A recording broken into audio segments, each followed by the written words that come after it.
a Got fresh a new random signal to go with. 2-6, Uzi, Arxalot, all the people joining in on the streams. Yeah, we've been a little. It's been a little rough getting here by the start the past couple of weeks, but this time we made sure that we would be. But I That made was actually sure we on had live now. absolutely no preparation whatsoever, and it just happened. Just happened to happen. Yeah, I wasn't totally asleep like 10 minutes ago. that's cutting it pretty close. Yeah, I wasn't planning on being asleep. I kind of laid down for a rest. It was like an hour ago. I remember it being at like 7:30, and then all of a sudden it was like Later. time to jump on because we're starting now. Yep. Here's what you need: a scene change, Pro. Good point. Hold on. I remembered to do the lobby, but I remembered to unlock the lobby, but didn't remember. Oh no, someone's gonna get an extra comm unless it spawns in the middle. It will most likely spawn in the middle from memory. That's looks like it's fine staying there. by me. All right, let's kick this one off. I just happened to be Reminder right to about that stay, because the game should be starting. stay on the edges of the maps, people. That are peasants. All reason, no logic, plus Jaleo, plus small. We'll do our best to hold you off at the 10-minute mark. Yes. Now that does mean also for those tuning in that you can't get those geos. What is going on in chat?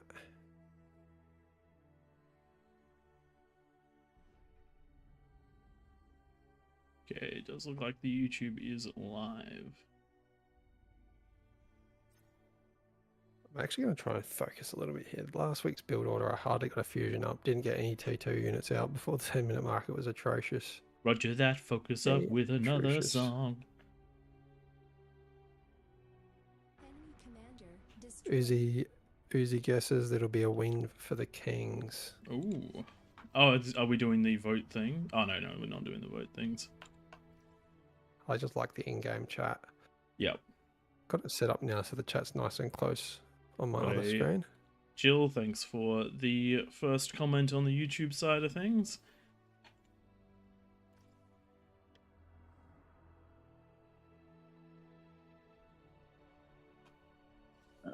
Yeah, I'm gonna need more of that. I have emptied out on energy. What are you doing, Twig? Yeah, now that's my mexes are turning that's off. not what you need to be doing. How have you done that when energy's this high? I don't know. I built 2 wind and then went into a construction turret. That's bad. Twig is bad these days. Twig is bad these days. What happened to you? I brought life to this world. Well, I didn't. My wife did. I just gave her the recipe.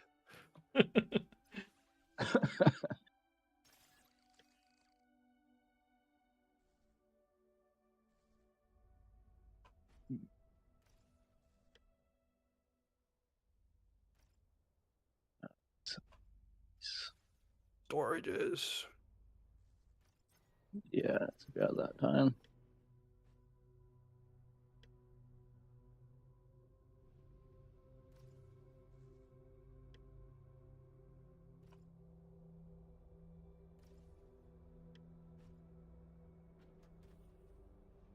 There we go. So, you need to make me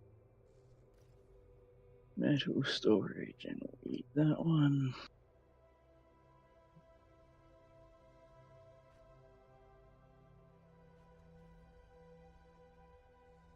Feel like I'm running a bit behind. Yeah, what am I doing wrong? That's right. I forgot my storages last week. Won't forget them this week.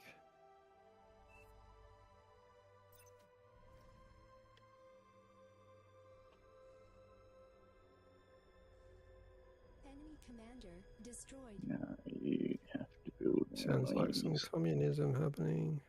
Communism bad. Love Don't do to communism, hear. guys.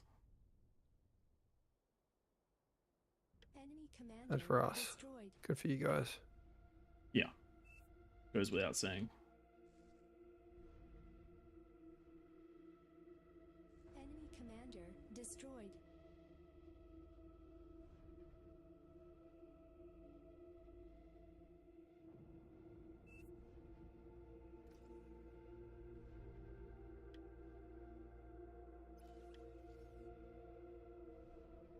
There we go. Finally, my conversion's caught up. Oh, my metal is not where it needs to be. Yeah.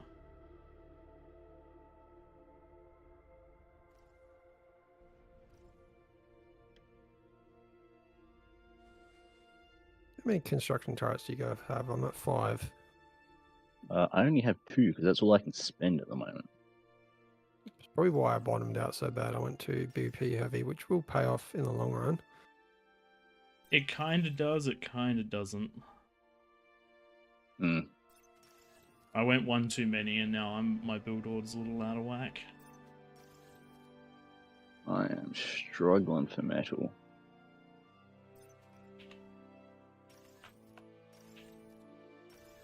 I think we just can. This is gonna be way too early for T2. How many wind have I got? 57. That actually is fine. That is actually fine.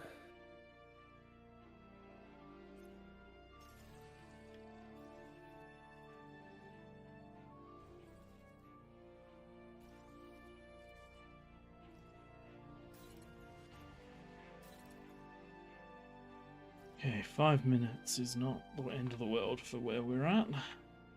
It's not great, it's not bad. Could definitely be worse. Correct. Get these T2s up.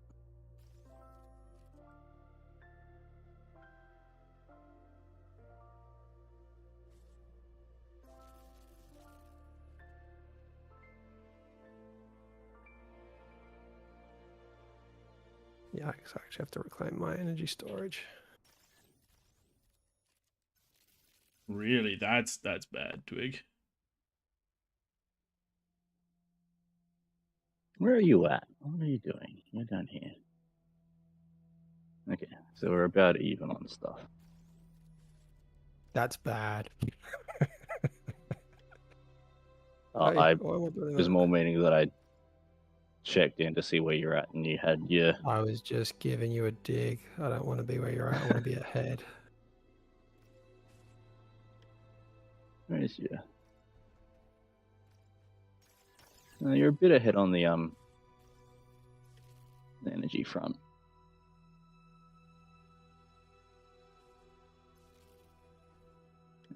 Still got my storage. This is only that much, so I can keep them.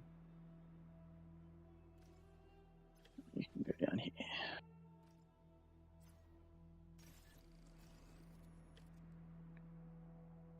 Was that doing that? Didn't tell it to do that. Baby monitor's just getting set up in the background. That was my distraction. I'll blame that if I lose. Sure. Sure, that's definitely all it is. Yep.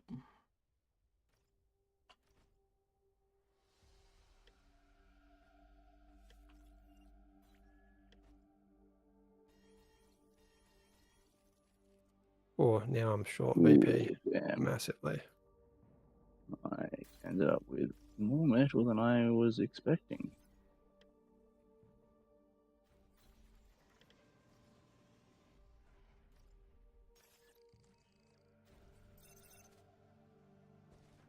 Jeez. It's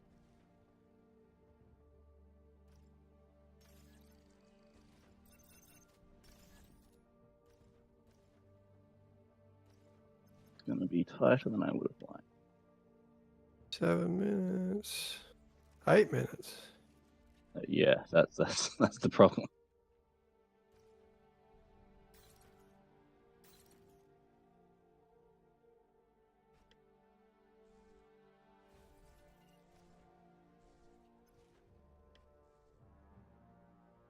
I'm sitting on way more metal than I would like.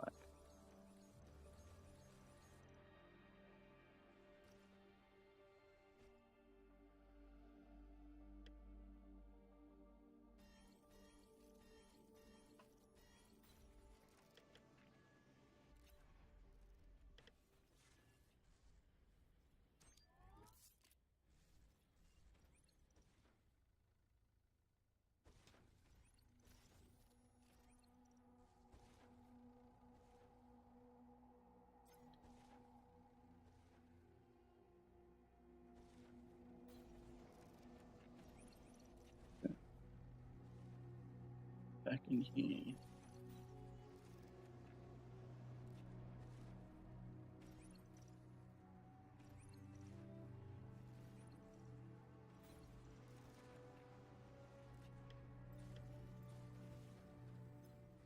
I'm actually going alright.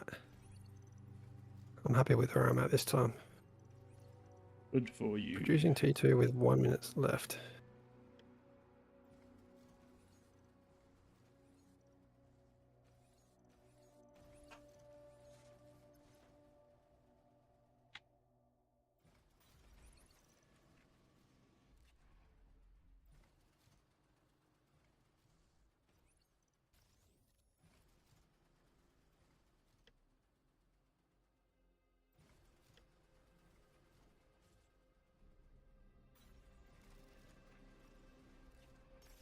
Thank you for the follow. That was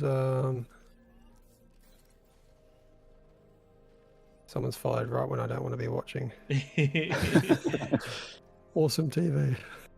Thanks for the follow, mate. Lava level is dropping. There we go. Go.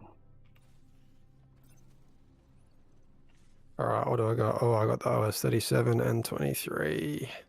Interesting. T2 unit detected. I don't love that it's Alright. saying T2 unit detected. Yeah, that's never a great feeling, but let's see where we're at. How well have they defended this other side?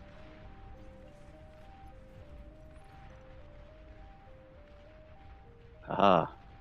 I said, you guys, This could bit you is attack not- command like this? Not move, not fight command. Oh, that's a fat boy. That is a fat boy. It's going straight through the middle. Don't mind me. Oh no, that's a SAR. That's not even a fat boy. Far out. An allied commander has died. Okay, that's not. Oh, I did not see that there were welders over here. Wake up, Twig. Now we'll rush this side, and a few of you guys are going to go Has died. that way. We got distracted.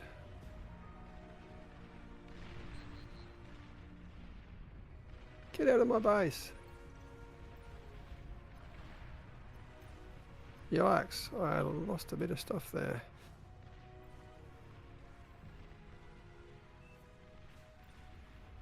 Gotta keep it. Oh yes, juicy wind blocks. Gotta love it when the wind is more than 2x2.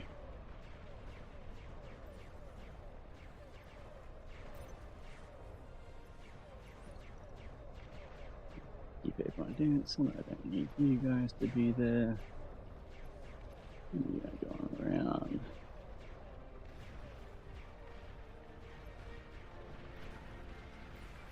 Okie dokie. I am gonna be free shortly.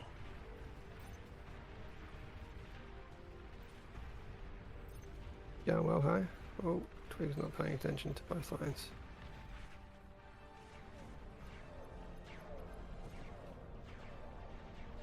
Relatively so. Destroyed.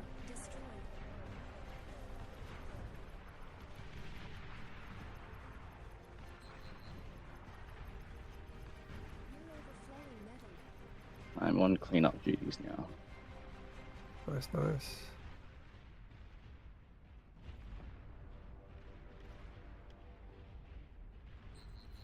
Got to repeat that command.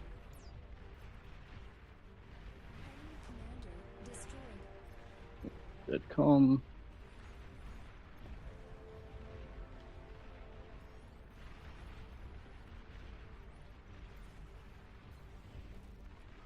This way.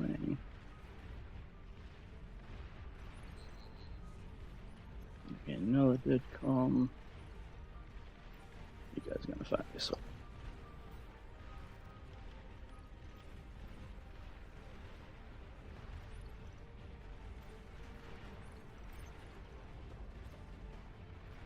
Nice call on the Bulls, but I don't reckon it's gonna save him.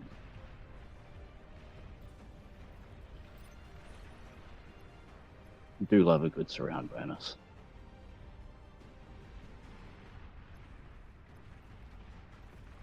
Enemy commander destroyed. Another calm down. And I reckon I am free. Nice. Very nice. Which means time for a little Moriko. Oh, Oh, hell, I Buck's me. am... Yeah, but the king above me is dead, so I'm gonna go that way. You can get this support, and that's probably about all you're gonna get for now.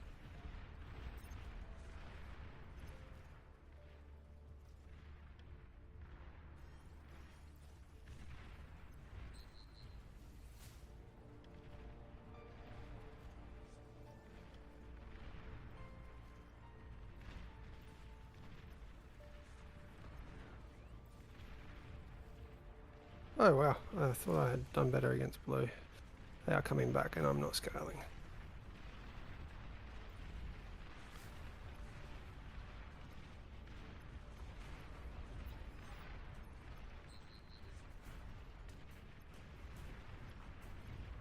Oh boy.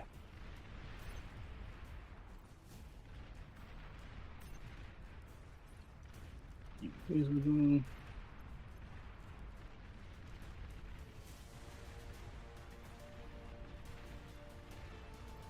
Get some juicy D guns out.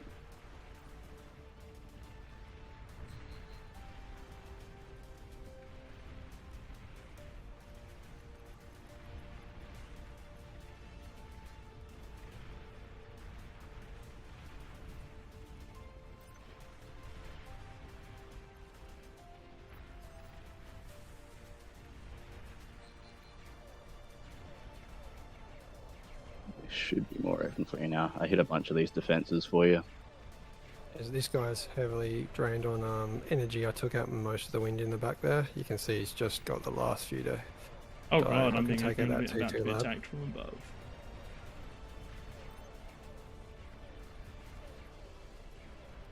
I'm just gonna fight these across. Oh, he's really out of energy here. Twig, I really need you to kill your opponent and Well, start Tom, you can helping probably me. bypass. Oh, oh no, I- Smolin. Yeah, Oh it's... shit. All right, give me those You are units that on you've your got own. there. Yeah, give me those units. I'll use them, and you go deal with the other lanes. Yeah. Oh wow, Sar attack like crazy. I've been killed from behind. Fuck me. Yeah. Who that's was die. asking for the res bot? Don't worry about it. Just get up there. Get up there. I'm about to die too, I think. Yeah. It's down to you, Tom.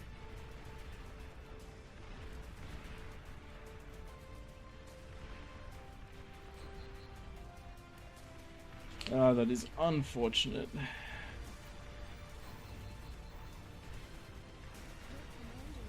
Yikes. How did they get Zars on you, Twig? Yeah. Done good. They're all dead though. They all dead now.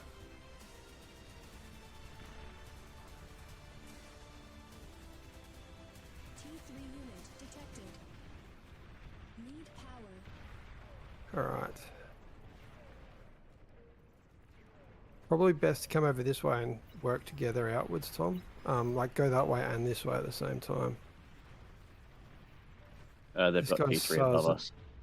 This guy's SAR's dead, so... Oh, I'm not coming down to help you guys. yeah, no, that's right. I don't think we got this one. It's funny What's the because this is the non-peasants? exact same settings and only one additional player for the peasants compared to last week, where people were complaining that it's impossible for the peasants to win. Yeah, It comes down to player skill. yeah, it's those matchups that make a huge difference.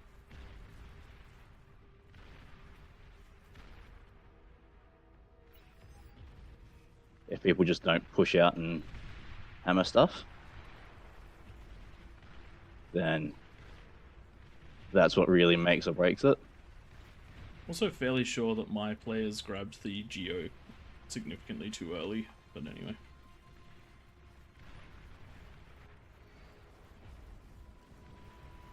I'm about to fall.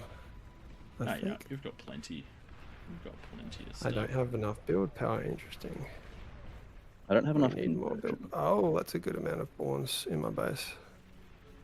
Just reclaim not them. supposed Make to leave sure them you in reclaim there. them. There you go. You're good. You're good.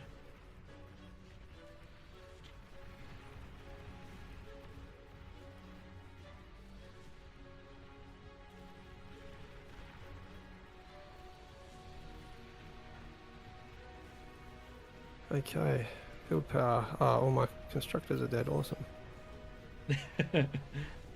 You might be in a bit of trouble now. Yeah, I am.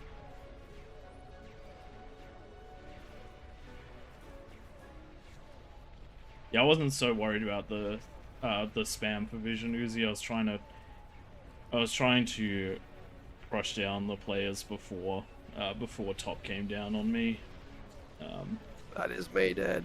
Just you, Tom. What are you doing? You said you were supposed to be good at this game.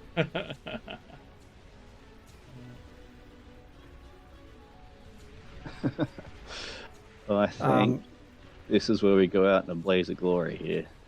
The top must have fallen really quickly. The top, I don't think the top fell super quickly. I think that there was little damage done to the peasants, so they kept scaling.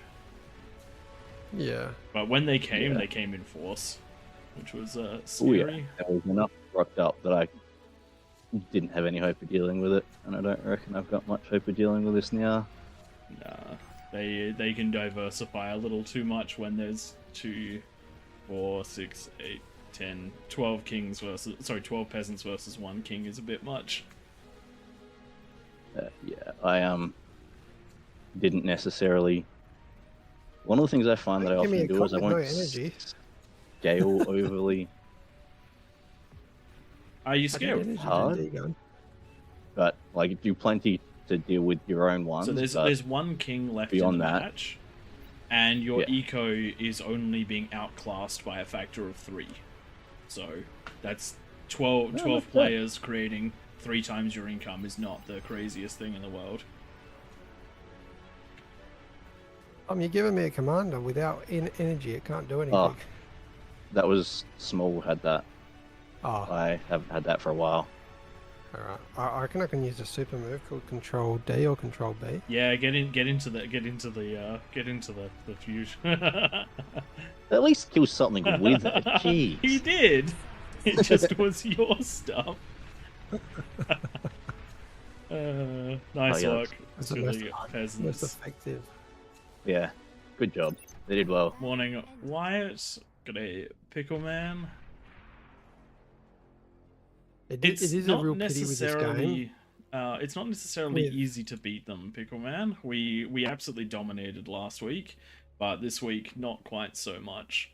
What I've seen is they didn't spawn within the triangles. It wasn't a triangle versus triangle situation. Looking at that post game, we've got a few players that have spawned in between. So those north lanes had to deal with more than just 3 players. There were like 3 or 4. Yeah. So we needed to define that a little bit clearer. You got to start in your triangles and dedicate yourself to 1 triangle. So yeah, it was a bit unfortunate for Small and Jalio at the top there. That's right. We'll move on to a map where people can actually play together as compared to separate, which should hopefully make a nice bit of a difference. But we do like starting on that Claymore, particularly me, since it's usually the only one I get to play in a night, because if I don't, then Twig takes away my allowance, doesn't feed me, and makes sure that I am not allowed to go outside during the week. So, unless it's to pay. Well, the week I played 2 games, you gave me a bucket, man. You didn't even replace it after a week. Alright, is that working? I think that's all loaded up. I mean, ranked games, I can just turn that off manually. Doesn't really go ranked. And then we're going Do we want the extra economy stuff on? No, we don't. No, definitely not for throwing. I think when we applied that the other week, it didn't really work too well. Yes, and that was partially because of the players that we had in the middle, but it also, Mm. the biggest issue that we have with it was how the super converters, yes, the double build power, like the supersized build turrets, yes. However, when you have T1 build turrets, they chain react. When you have T2 build turrets, they don't chain react at all, and that's not something that, and that's not okay, because it means that some of the balance that the peasants get from being able to get in and just and break the build power to slow the kings down disappears. That's right. We're And going to try and tweak that, weren't we? yeah, but we've run out of time on that one during the week. And then the super aphis, meaning that each super aphis the kings get is 900 metal a second. Mm. That's a lot. That's a lot. For example, usually, like, before we used those super aphis, kings didn't really get above, like, average kings. The average king economy didn't get above 800 metal a second. The fact that the fact that you can quite easily get the entire team up to 1800 metal a second is not something that can be easily balanced. Because exponential scaling is in fact quite exponential, and that plus 45% bonus is pretty, or plus 45%, 50%, whatever happens to be, is pretty insane when you Too throw many those kings, Tom. super sizes in. How many were we looking for? 7? 7. 2, I'm 3, not 4, one. I'm specking in a sec. I'm just staying 7. there.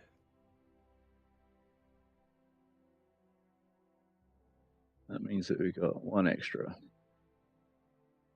Just undo the last one you did. Whoever that is. I reckon the last one I added to was Cookie. Oh no, he's not going to Yeah. be happy. Oh, I think he moved up himself, did he? Yeah, there we go. And that is 7. That is in I'm just fact going to remove the 7. bonus from those that are outside. I would There we consider a go. plus 55%, even a plus 60% for the kings. What are we at? 35? It's not that many. Yeah, but we also know that Cookie Destroyer will wipe out half the kings at 10 minutes. Yeah, when you rock up with T3 at 10 minutes and they're trying to spread Seeing together T2.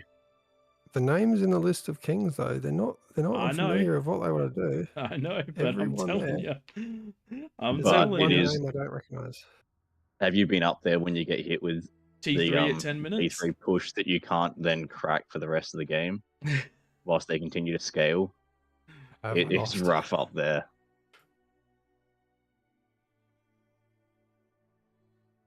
If you guys want to do 55s, do 55s. I reckon we're doing 60s. Oh, you're doing 60s? Yep. That's a lot. It is a lot. That's a lot. Okay. Okay. If you can't get out and you can't scale, it gets real messy. rough.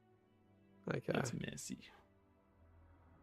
And you're taking the peasant side. Maybe you can do a bit of commie with Cookie, and we can commentate on that, Tom. We'll get our weekly recording in. Kind of Perfect. my plan. Good idea. Smart thinking. Yeah.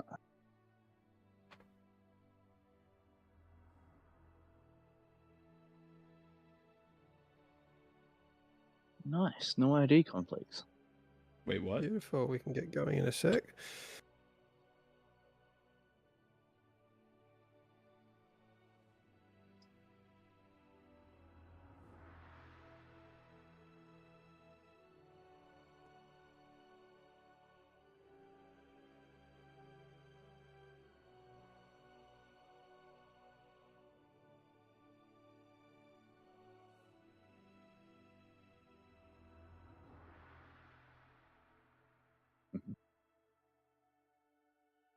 Okay, let's jump out, Brian, and start having a chat while Tom gets this one going. Actually, reckon so. We'll stay right here. Let's drag Tom out. Unless you want to stay and listen. We do not mind. Because let's face it, half the people here that are playing are probably listening to the stream anyway. I think I'm assuming that's probably the case. Once we jump in and get started, I'll see who's nearby and make the call then? Yep. So I will quickly post the rules, and just to recap, just a little bit different from the usual King of the Hills rules with this one here. We have turned off the Tremors, Ambassadors, Arbiters, and T1 Have we others. done that? Yeah, I did that when I set it up. As Okay. long as no one wrote anything over the top, I'll put the code in. The tweak is there in the Oh yeah, the tweak, I see. yeah. Thanks to Fishhouse Mike setting that one up for me. Let's just get a ring on these last few people and kick off the next King of the Hill game. We might Hopefully a good need one. to we might need to kick Mix, the player that's downloading. They've been downloading the whole time. That's all right. Unfortunate. Let's get going. We do recommend anyone that wants to play these pre-download the maps.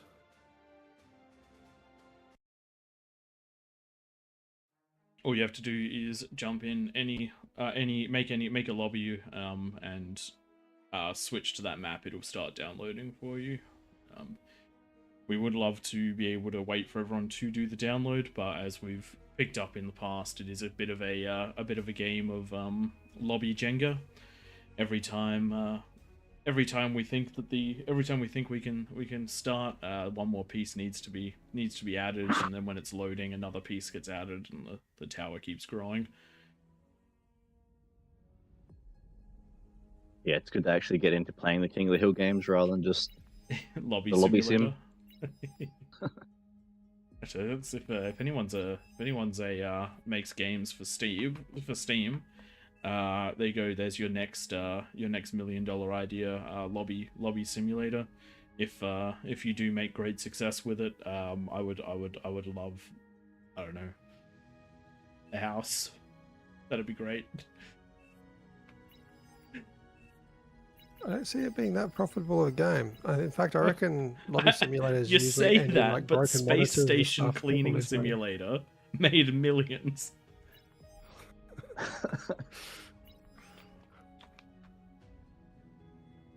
So coming up in a couple hours, there is the German Discord is celebrating 1,000 members. So I don't think they've got any casters. Not sure how it's transitioning over, but they might even join in on the King of the Hill and play a few games. If they do that, my suggestion is throw all of those German flags up on the King's positions.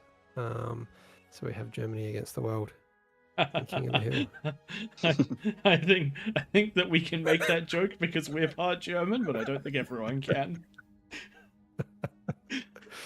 Yep, just Axis versus Allies all over again. Just want to react to a comment.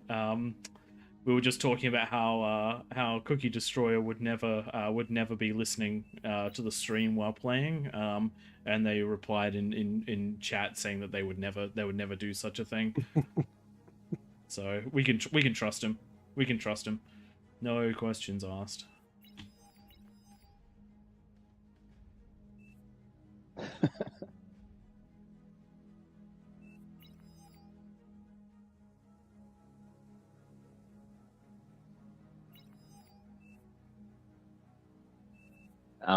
Just looking at the in-game chat, they're asking about whether the lava's an admin activity or not. It's a special King of the Hill thing that the community set up. The AllReasonNoLogic community. But it's not something that you needed admin powers for. It's just a what is it? A map tweak. Yeah. Essentially, in the same Should way that know you the can word. modify raptors to become nutty raptors, you can modify maps to become slightly stranger versions of maps. You need a decent amount of skill to do it, but if you do jump into the AllReasonNoLogic Discord, I'm fairly sure a lot of those tweaks are available in the which channel?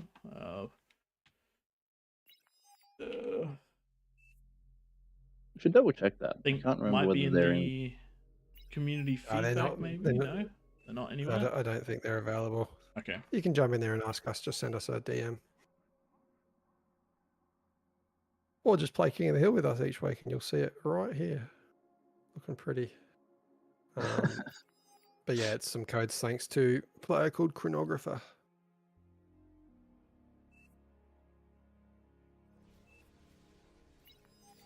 There we go. Welcome to King of the Hill. This is the Mighty Seven of Oli Wanira. I kill you, J Frost, and Asama, Aspera, and Aeon Spire up against how many? How many we got? 40 something? 43 if you look at the number of 43. comms.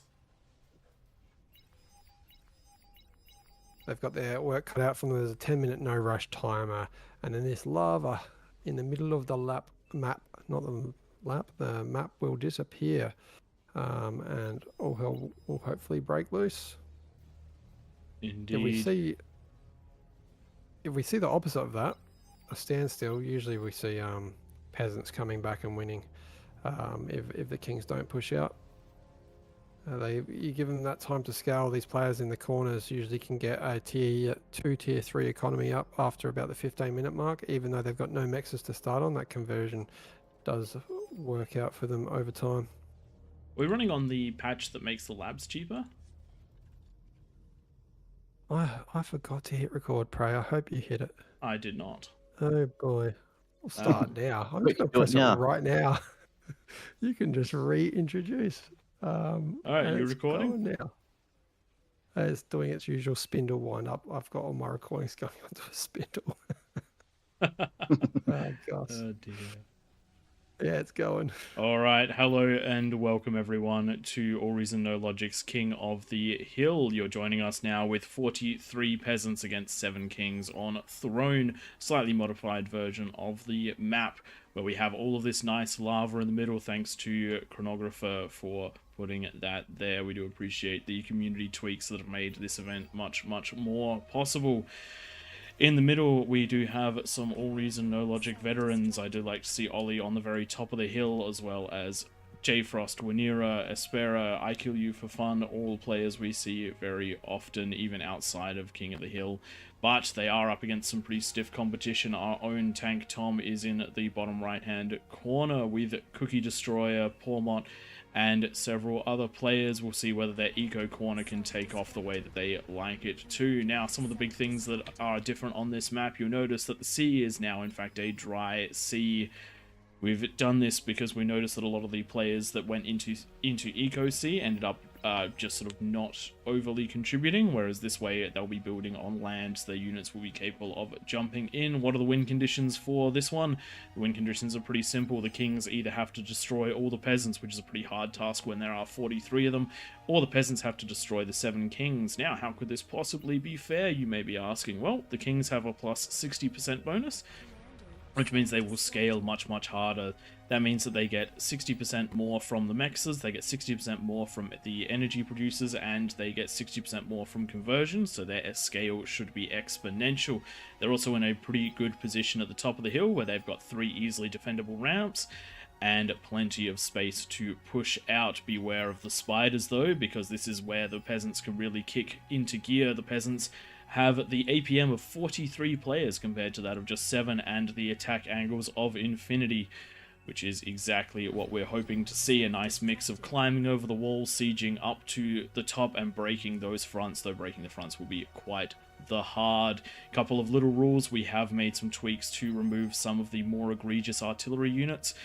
We do wish we could have them back in towards the end of the game, but at the beginning of the game it can be absolutely devastating if a if a tremor starts shelling up to the top of the king. You know where they're going to be, and so there is no way to avoid that. But if you can get yourself up to a T3 Vanguard, shell away, my friends, shell away. We've also taken off air, and I do believe that's most of the tweaks. Joining me today is Twig, and I do believe Tank Tom might be in the cast as well, though he will be playing, so we'll see exactly how that one goes. Now, for those of you that are going to cry wolf and say, oh, that's not fair, Tank Tom can hear, we're also live streaming this one, and we know for a fact many other people can as well, so it doesn't make much of a difference. Twig, who do you think is going to win, and what do you think that the Kings need to do to stay competitive by that 10-minute mark? Because we know that this is a time game. Eventually one team will outscale the other, and with the space available to the peasants, it may well be them. I am purely going to go peasants because there is one king that I'm not familiar with, and they are up against the strongest wing of all the peasants. So we'll see what happens there down that bottom right-hand corner. Although they are a reasonable OS, in the high 20s there.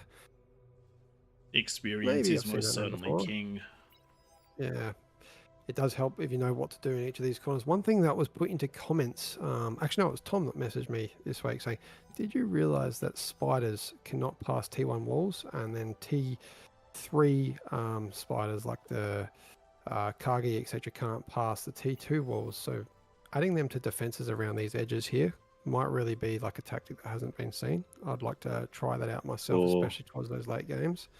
one of the lobes, it was 4,500 metal to have a T1 and a T2 wall layer around those Is that top edges. expensive? Well, what about just the T1 wall? Because T1 walls don't cost a lot, do they? About 800 metal, 500. Really? Is it? I gotta check that out. T1 wall, When 8 you- metal each. Yeah, I suppose. When you consider how $100. much you put in for Yeah. defenses, what you normally spend Yeah. metal wise, it's not that bad. Yep. I mean, having said that, we've got 3 of the kings that are almost overflowing metal.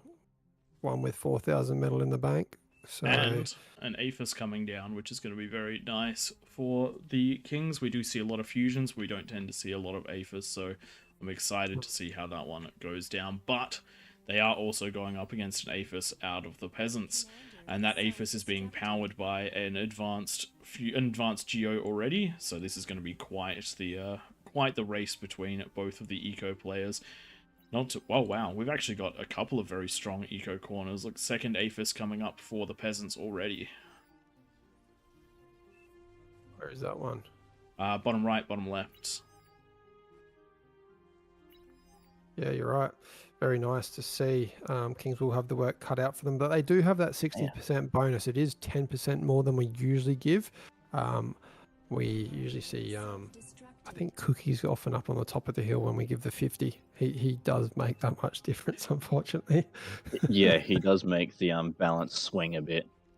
Yeah, we do have the likes of Winera up here that's been really strong historically on throne. On throne, specifically in throne, this Winera position, almost never falls. Winera, not just that, in the position Winera's in, which is one of the gateway positions, Winera has never fallen on his side of the map. So take that one as you will. He's also been very successful at pushing out. Yeah, it always seems to be this bottom edge that's last to be cleared out. The top left usually dies first, top right after that. We'll see if that's going to be a repeat. We also tend to find that the higher OS is definitely in the bottom half of the map. I'm not sure why they pick it, but they do. Just preferences, I guess. The aesthetics. Maybe there's a nice view sitting in the deck chairs amongst these pine trees. I mean, for me, it makes sense because you're attacking forward, not attacking backwards. That's It's easier to look for the top of the screen than the bottom. I'm stubborn. I keep my screen facing the way that it spawns in. I never rotate. I would say that is pretty normal for just about everyone that plays. I tend to like maps that run side to side, more so than maps that run top to bottom, or bottom to top. All right, let's look with 1 minute to go. Let's have a quick look at the situation as things stand. We have some half-decent defenses out of the Kings. Nothing too crazy yet. Scaling is not happening the hardest at the moment. There's been a bit of a metal spend problem for the scaling King. Defenses on the ramps looking okay, but nothing crazy strong. We've seen some very, very strong defenses in the past, but there are some scary positions around the outside. We do have several of the Kings that have not got that are not fully established with their outer ring defenses. But I don't think we're going to see any Kagis or any spiders coming in. Having a quick zoom out and looking at the units across the map. That's exactly what I was about to say, Prey, with what you said, the metal spending issue. I'd just be dropping down a T3 lab if I was that eco player in the middle, and just have, even if it's just 1 or 2 Razorbacks at that 10-minute mark, just to spend that metal that's currently overflowing. But Maybe they're listening in on the stream. the It's Kings are not happening going to now. be under any threat whatsoever at the 10-minute mark because the grand total of units on the map is less than 50. And here goes the lava in 5 seconds, and then we're going to see these peasants put a little bit of pressure on. I don't see any units out of anyone, but yeah, once again, Wanira going to do that early. Maybe Early this is aggression. why this lane wave works. He goes forward with these Jaguars quite often, and there's not that much T2 at this stage of the game for the peasants. Jaguar strong unit, and the peasants have not got those defenses as much as they need them. No. So there is a gap that the Jaguars can find, and we'll see whether or not they're able to take it. And if they get into the base, it's going to be some pretty big damage. But for the moment, they're just forming a bit of a defensive grid. They're stopping the peasants from making it up onto the tier 2, which will allow Wanira to move on out and take that T2 position. The mid-tier position, and finally, and hopefully we'll see some expansion of the Kings. If you control this middle ring, you control the game. All commanders getting hit there by these couple starlights. Only it takes a couple starlights to push through a T1 army, especially if those Jaguars get kept in front. We do have some grunts though pushing down. They can take out these quite quickly, but luckily Wanira spots that and brings those Jaguars forward. He's going for a run by now. He's seen that there's no commanders in this area, and we're going to be seeing the first peasant base fall, and that's a T2 lab, so that's a big loss. It's a very far forward T2 lab as well. I'd almost rather see the middle being given back to a further back peasant, and yeah, here we go. But Those Jaguars sending out, and these corners that have been only ecoing off of scale of conversion and wind, there's nothing there to stop apart from these few blitzers, which will go down quite quickly, I think. Maybe. Oh no, and because they felt like they were safe, they've built their wind in highly risky formations. It'll only take a couple of these to fall in order to do massive damage. These oh, that could be a good D-gun. Nope. Oh, it's only gonna take one. Oh no. I mean, I was if so one of those close. Jaguars gets broken apart, that could easily go and take out that massive. Oh, we have a Razorback. Aeon has Razorbacks coming out. Check that out.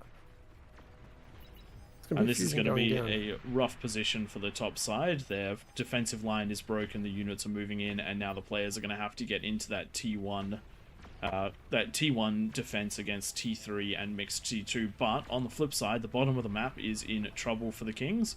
We do have 2 Vanguards that are shelling up into Otsamu, and Otsamu has nothing that's going to be able to deal with this in time. Most of the build power is down. That shield's not going to get up in any meaningful amount of time, especially since the Vanguards are doing a great job of target firing through the map. They're just spreading their fire.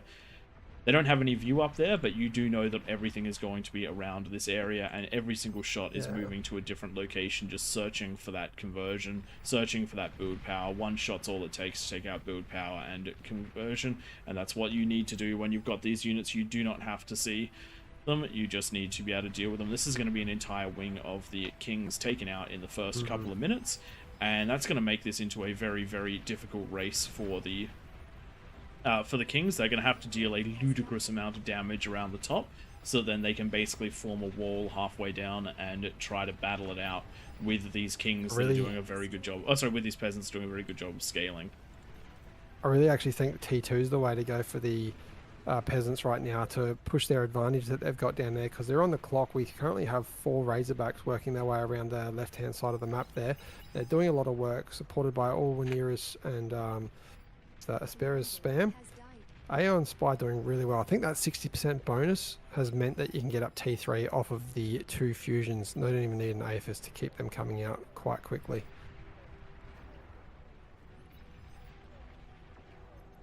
This is going to hurt.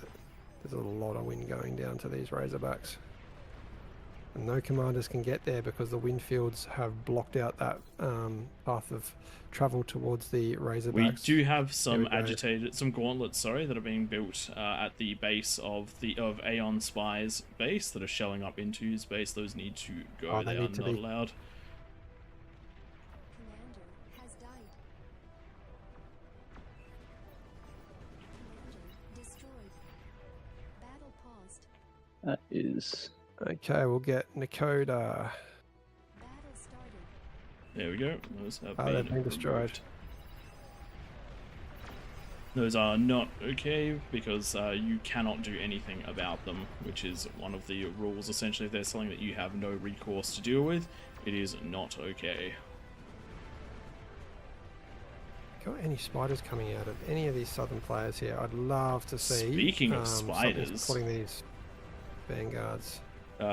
Cookie's Yeah. spiders are in pole position right now to do some serious damage. None of the other kings have responded to this. Damn. And Yeah, the problem is without the T2, there are a couple pulses, and that is enough to take out these. Oh man, if that fusion goes down, I'm assuming there's no vision of that. But it's not hard to guess where everything is. Oh, hang on a second. Yeah, you There is basically just vision of fire that. until things. there you has don't been deploy vision gained for the peasants. They do know where a lot of this stuff is. Yeah. It's such a But- pity that there's no termites or recluse being used to help out these vanguards. If every other player committed to this down this corner here, I don't see what the kings could do to stop that, but easily defeated by these Razorbacks. When you're even bringing his commander down here, even though it's the opposite side of his lane, just knowing that this is now the biggest risk to losing the game.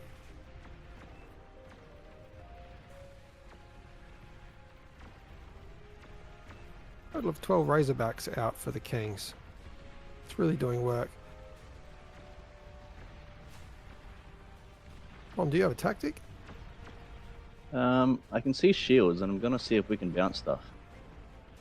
That's not a bad idea. Although I need to keep bits. But Summer Being has done. taken now a role of just microing units now that their base is gone, trying to assist where they can.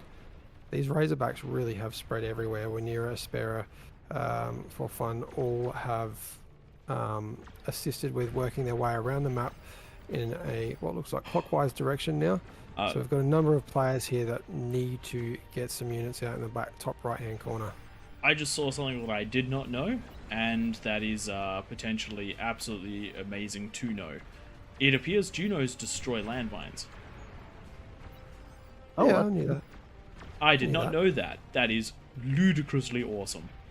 And something that I really Yeah. wish that I'd known a very long time ago. I just am surprised. Like every week we see so many spiders, and there's just none. No one's got spiders. They work better than just about anything against the Kings. I think if this bottom side went into a large spider push, they could easily walk straight up and crush most of the kings. There is not enough up here to be able to defend against that, not with all the units moving out. Yeah, I do think that maybe the time is passing though. The only thing I'm not seeing is good scaling out of the Kings. One player really scaling up their eco in a way. Everyone else just doing it quite slowly, but they need to keep the pressure on with the units, so I understand why. Yeah, the amount of pressure the Kings have put on this game is absolutely outstanding. I don't think we've ever seen a Kings group get this offensive since we moved to the seven king layout. This is showing off just how much you can do if you're supporting the T2 units with the T1 units. There is not a crazy eco coming out of Aspera, but Aspera is making sure that all of Wenira's units just stay with vision and are just pumping the damage through. Just intel is one of the most valuable things in this game. Getting that vision makes the difference, and these starlights are just going to take out this base. There's nothing stopping them right now. That's fantastic plays. One of the things that this early aggression is doing for the Kings, it's preventing a lot of the areas around the outside of the map from coming online. When the game starts, it very much so is the bottom ring versus the top ring. But as the game goes on, the Kings are basically on a ticking time limit because the dry sea players will get their fusion reactors online, they will get their advanced fusions online, and then they're going to be an absolute terror when they're supporting the players they've already been fighting. But with this much damage done pre-20 minutes, I think this is the most damage done we've seen at pre-20 minutes by the Kings. Usually they manage to get maybe 1/4, but it does look like they're well and truly on their way to getting a half, which is an absolutely crazy achievement. Not to mention, even though the players at the bottom have had plenty of warning about the units coming down from the top half, just this mixture of Jaguars has managed to do a huge amount. Jaguars and Pulsars, sorry, have managed to do a huge amount just making their way down, and it does look like they might even be able to get the advanced Geo. Though I do think a couple of those shots are missing, and the units are going to catch up, so it's not quite going to happen, but still a lot more damage than it should have been done. You really do want to cap these units in those choke points. And with the units starting to come down from the top half of the map, we're not seeing much of a response either from the right side. They're starting to get some units out, some res out, but there is nothing stopping the Kings from going around the outside in the dry sea and just crippling the bottom of the bottom outside of the map. And if that happens, then it's going to be very hard for the peasants to hold any ground. Attention to the south entrance right now. Oh, nope, bad idea. Just a commander toying with danger. It had been spotted though and it's retreated. I thought we were about to see a com bomb, but we are finally seeing that push that we've been waiting for. This could be death for the Kings if it's not reacted to. It could be, but a very quick reaction out of Ollie with all those Razorbacks coming in. This is going to be a very limited time attack, and we will see just how effective it is. The Razorbacks are going to be very effective at cleaning this one up, especially with the artillery, especially with the additional artillery and the spam units coming in. As you were saying, as good as the spider attack would have been a few minutes ago, I do think that unfortunately the window of opportunity did in fact pass, which is very unfortunate for the peasants, because they do have this great spot to push in, but unfortunately they're just going to start ceding ground. Thankfully there is a bit of a pushback on the left hand side, Shivas and Demons managing to push their way in with some spam, and they're going to start trying to reclaim some ground. One of the things you can't let the Kings do is start not focusing on their side of the ramps. If all the Kings pressure down in one direction, you have you're going to have a very hard time as the peasants, but if you can keep them having to defend all three ramps, that is one of the ways to win at this one. We have said it before, and we will continue to say it, the team that gets aggressive first tends to do very well, and in this case it was not really the peasants. They did let the entire top half of the map dangle, with only a small attack on the bottom half of the map. A very effective small attack, but a small attack nonetheless. Horn is working towards all these beamers, but the beamers and the pop-up Dragon's Claws are what stops them in their path. No, it's not what's stopping them in their path. It's corpses. It's corpses, Twig. Corpses are stopping all of them in their paths. Oh dear. That is one of the things that can happen. You can have so much destruction that it becomes hard to push in full stop. Now, just noting, there's some Shivas that are attacking from the left side. They've just discovered how defended these entrances in. Fire your entrance is the worst. Fire your missiles up into the high ground. Shivas can do that, and they function a lot like arbiters. So just pressing while you're moving, you can just press the S key if you're on grid keys, and then just attack the ground. Yep. Like I'm doing in the recording now. Obviously, I can't do it while spectating, but that's all it takes. They'll keep walking on their path. That Geo just went down to spam, so the Starlight's not doing the job, but the littlest unit in the game getting it done, which we've seen all too many times. Eco is now pretty much neck and neck, with almost half of the peasants taken out. We are down to only 18 comms for the peasants, down from 40 something, so more than half. I do like the use of these cut-up bolts out of Cookie Destroyer. They're probably going to be what can break the line, but unfortunately this is easily the most defended entrance out of all of the entrance to go for. It looks like when I play that position. Snipers, beamers, pulsars.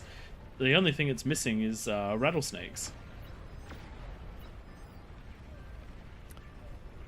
King's really, overflowing on metal and not having a problem getting plenty of units out right now. Build power's the main than they need just to keep the T3 building up in numbers. Razorbacks are really doing well, keeping all this spam down. 26 on the field right now, and spam is not getting past them. But what is slowly working away at these ones on the right hand side is this Cerberus. So the Razorbacks not pushing past that line. They have vision of where that range is and working around that slowly. You've got to remember, peasants and kings, you can get up in a few of these locations where these short cliffs are.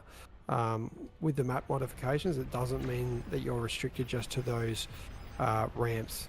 That isn't the case though. In the very middle, that middle still remains the same. We do have a small recluse push over the side here. Can we see any of the eco? Oh, but they've learnt the lesson with those T2 walls. Those have to be shot through before they can really do anything, and that'll allow for the players to get a response in. It doesn't look like that spider attack is going to work out. This is the first time that we've actually had that knowledge about the T2 walls, and so while some shots are passing over, it definitely is a completely different actually game to working win. on the ridge. So if they sat on the ridge, they were able to shoot over. You can see that one fusion reactor went down to 50%, but unfortunately once they ducked down into the valley between the walls and the hills, they weren't able to shoot. An interesting change in the Kings meta. Those T2 walls, I think, are going to start becoming an essential feature for most players, and I do like that. Does make them a little bit safer, but it can also lead to complacency. I do believe it was last week, Tank Tom, that someone was using a decoy comm to just fire D-guns up at you from the low ground. So when you're pressed right up against those cliffs, you're pretty damn safe, and you would easily be able to punch a hole in some of these walls that are closer to the edge, so your positioning will matter quite a lot. The peasants have tried for a bit of a push up towards up around the left-hand side, but they haven't quite gotten far enough. I'm just going to quickly grab them and have a look at their view. They are not aware of Wenura's second base, and that's something that they definitely need to be getting onto. In fact, I think all the kings have now pushed out onto that second, almost all the kings have pushed out onto that second level with a second base. This is the sort of thing that we've only seen once in a blue moon out of the kings. Getting that extra space is a really big problem for the peasants, because one of the advantages the peasants have. Right, there's 250 pawns just sitting down the right-hand side of the map that are being microed around by two Razorbacks and killing all of them. That is what you don't want to do. APM, people. Oh, wow. Someone's getting a cup of tea, I think. Oh, dear. Oh, dear. That one mistake might actually lead to a massive downfall of this entire corner. Wow, the reaction only about 3 years late. Those units finally running in. I think the fusion's going down. Yikes. This is the sort of thing that you can't let happen, because these corners, they're just starting to get their APHIS income online. They're just starting to get those T3 units up. They're just starting to support the players in behind. So the metal is actually going to start bearing fruit. It was Cookie Destroyer. Was it? He's obviously up in the middle of the map, so doesn't get to watch everyone, so it can be forgiven. That just made my day, though. That's great, but it does look like the ticks are now getting in and destroying yet another wind field. This is a systematic picking apart of the peasants at the moment. The kings were just allowed to play their own game this time around, and the peasants have had to swing to that tune. The mass eco just isn't there for the peasants like it has been in the past. The buffer zone of one area falling and it not mattering just isn't there anymore. I definitely think the advantage has shifted towards the kings in this one, but they are still going to have to break these last remaining spots. And these last remaining spots are strong. We do see great unit compositions coming out of the peasants. Snipers just absolutely destroying these Razorbacks as they push through. Comms getting some amazing D-guns. I think we're about to see another one. 3 down with 1 shot just there, though the follow-up isn't quite, so it's going to be a comm explode. Oh, survived on 600 HP, so not quite a comm explosion just there. But the snipers have been pushed back. The units are starting to get in, and there is a Titan, but I do believe this is going to be the fallback for Ollie not quite managing to break that spot. And the longer that the peasants can hold out, the more that they can utilize their space to try and get back into the game.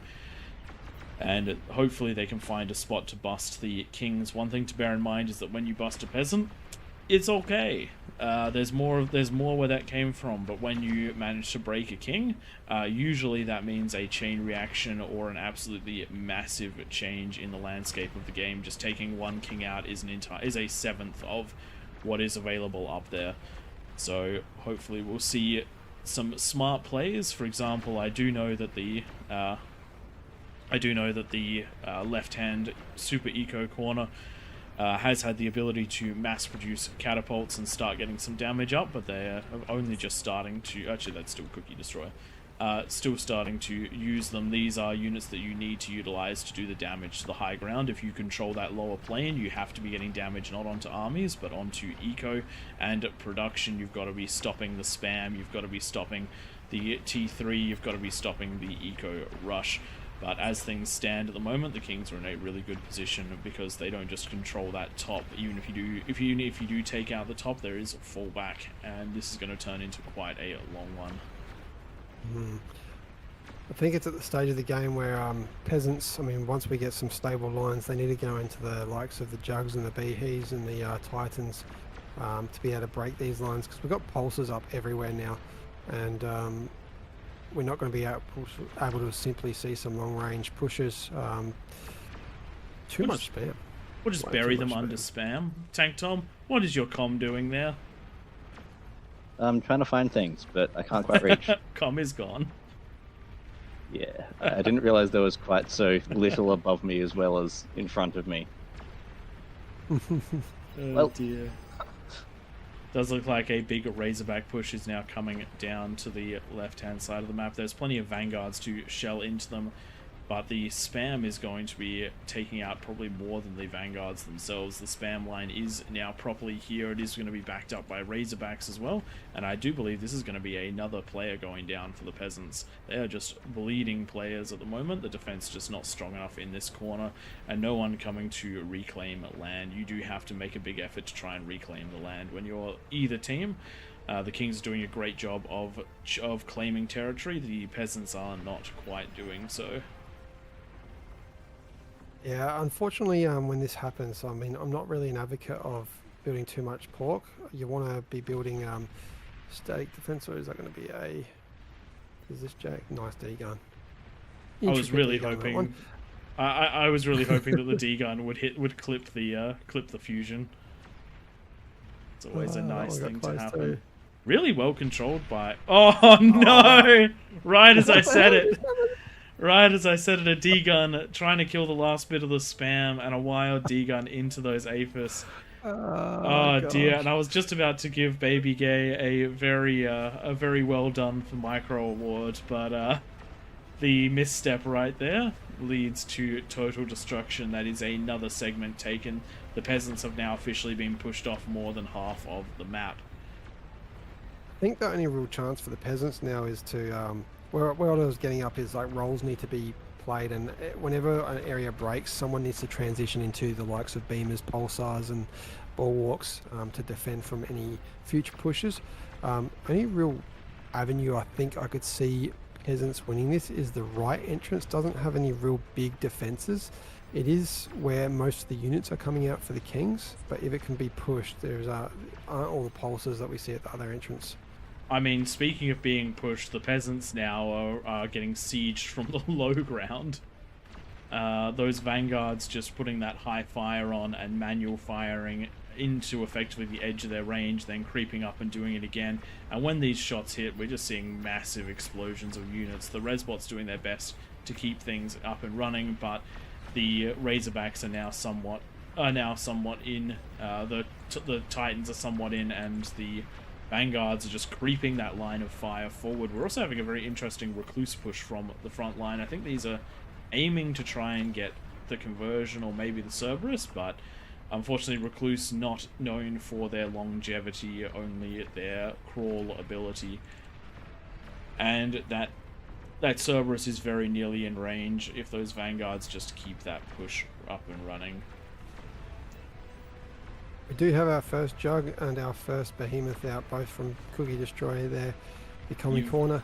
You've absolutely they got to are- keep these surrounded by spam, because the com is the most effective destroyer of T3 units, and there is so much metal invested in them, but these can actually punch into a base exactly like you need them to. What I love is the Juggernauts are a walking nuclear explosion. If we see it get right along this edge here and detonate, we might see some of those pulsars falling. That is actually something. That is actually something that you very much so can do. Just walk a jug up to the edge of the cliff and control D it. The explosion will get about a quarter of the way into these wings. If you can do that on all four sides, you will wipe out almost all of what's in a wing. The only player that I think would be safe from that one is Ollie, or maybe this is Aeon. Aeon Spy, whose aphises are in the dead center, but I still think that the explosion would clip just enough to take out those advanced converters. You'd be shocked at just how much damage those Juggernaut explosions can do.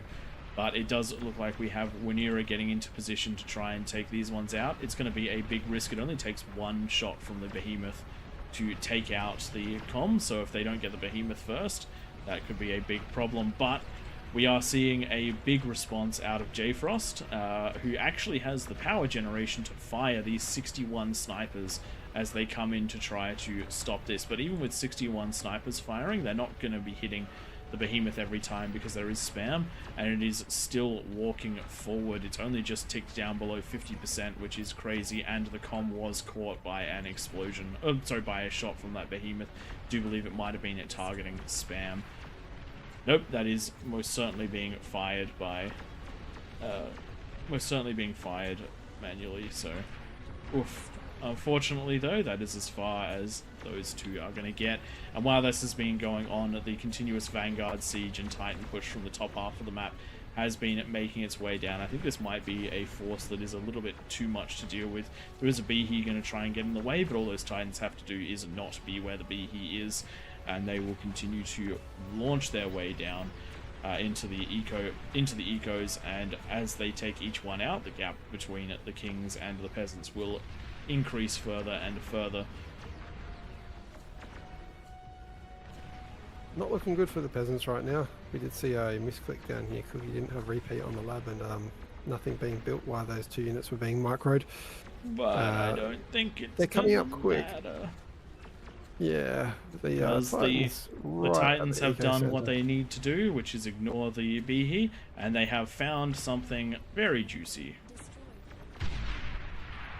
That is the biggest economy in the Peasants down in the drain. That one just dropped the Kings from about 3,000 to about 2,400. Not to mention the Razorbacks, where the Jug and the Behe fell, are now pushing through as well.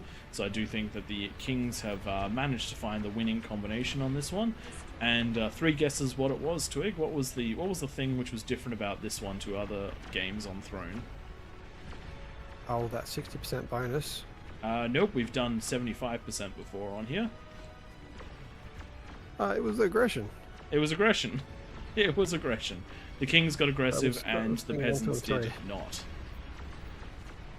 And so the entire half of the map fell for the Peasants by the time that they really got their act together. I mean, when the first base for the Kings fell, the only base that fell for the Kings went down. If there was any T2 spiders to push that lane, there was nothing up there. Yep. Nothing up there to stop those spiders walking in. So, very basic unit that we see used commonly in this game type. Smalls Commander just go on pop. Unfortunately, we're going to see another Eco Center go down shortly. But yeah, if you're not supporting your big units with your small units, they're going to have a lot harder time to get through. Pretty explosions. Very nicely done. The Kings really are showing off what you need to do to be successful on this map. And you just cannot allow, and if you're the Peasants team, you just cannot allow the Kings to lie flat. They will scale harder than you, and they can do those big strong T2 pushes at 10 minutes. However, all it takes is a little bit of defense, pushing units up into the middle of the map, the middle ring of the map, and having comms near the entrances to help to assist with those defenses. That is that is all that's needed to absolutely shut the Kings down. If you micro all of your units correctly, because the Kings really do only have so much that they can produce, and the longer that they're producing units, the less time they're scaling their eco. The less time they're scaling the eco, the more time the players that don't have to defend are scaling at theirs. But if you're all going to be on the offensive at the... if you're going to be just ecoing at 10 minutes, the Kings will have a pretty easy path to push through. You also can't expect the players that are up in the corners to have too much of an impact in that first 10 minutes, because they have started with absolutely nothing, and they're having to build an eco from just conversion. So you really do have to make sure that you don't fall to give them a chance to get into the game. These vanguards on the right hand side finally have vision of the advanced fusions. Actually, there is a Titan there too, so that is going to go pop, and that's leaving 3 Aphises down the bottom right. We've got a few more coming. Sorry, we've got a few more existing on the bottom left for the peasants. Just having a look on the left-hand side with Espera's base. These 2 catapults have done so much damage. This is what we're talking about, is unit choice, just making sure the right things being used to do damage. Things that shoot over these hills will do damage. Yep, and that's the sort of thing you have to concentrate on. You have to make sure that you are doing the damage where it needs to be done. It's all well and good to have really good damage numbers, but if you never touch the King's bases, it's not so good. It's not so good. Only the 2 commanders left now for the peasants. One of them coming into position. Rob the Madman trying to snipe some of these Titans. Do your best. Get 1, 2, 3 of them. Well, they are nice and pumped up for him. Oh no, he's been seen. A little bit of a miss micro just there, and it does look like Naked Spiral in the bottom left-hand corner is the last one to go. It does look like they are running into the furthest left corner, trying to keep the game running as long as possible. But I do think these Titans, if they beeline it there, will be able to get it done. Oh. It does look like we've had a Nightmare Nuke that's just attempted to do a thing. We do want to see this one wrap up, so hopefully these Oh Titans look, there's push a over rolling to the left. ball next to the comm, or is that many rolling balls? Epic tumbleweed. There it goes. Nice. That's what we like to see. When it's over, we like to see those big explosions, so we can get on to the next one. Nicely done, and thank you to Nightmare for closing that one out so that we can jump into the next one. Let's have a quick look at those. There. The King's too powerful there, although falling on that one base, which I did predict would be the spot that fell. You just can't compete with the sort of aggression that the Kings dished out.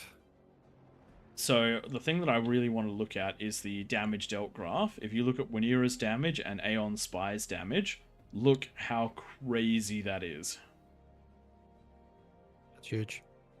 That's huge. You cannot let this is too much damage for Kings to be doing. And this isn't a bonus thing. This is a undefended half of the map.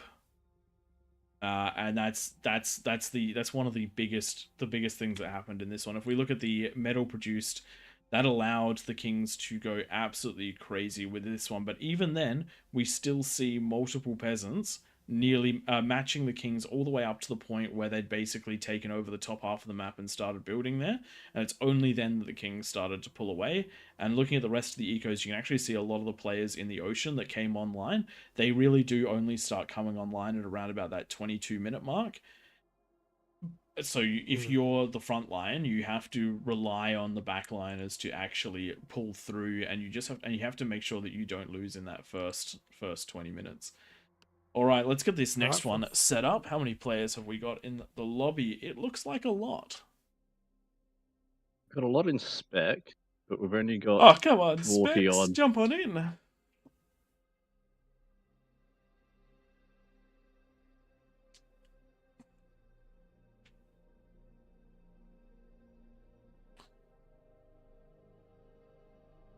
There we go. Looks like we've got some people moving in now.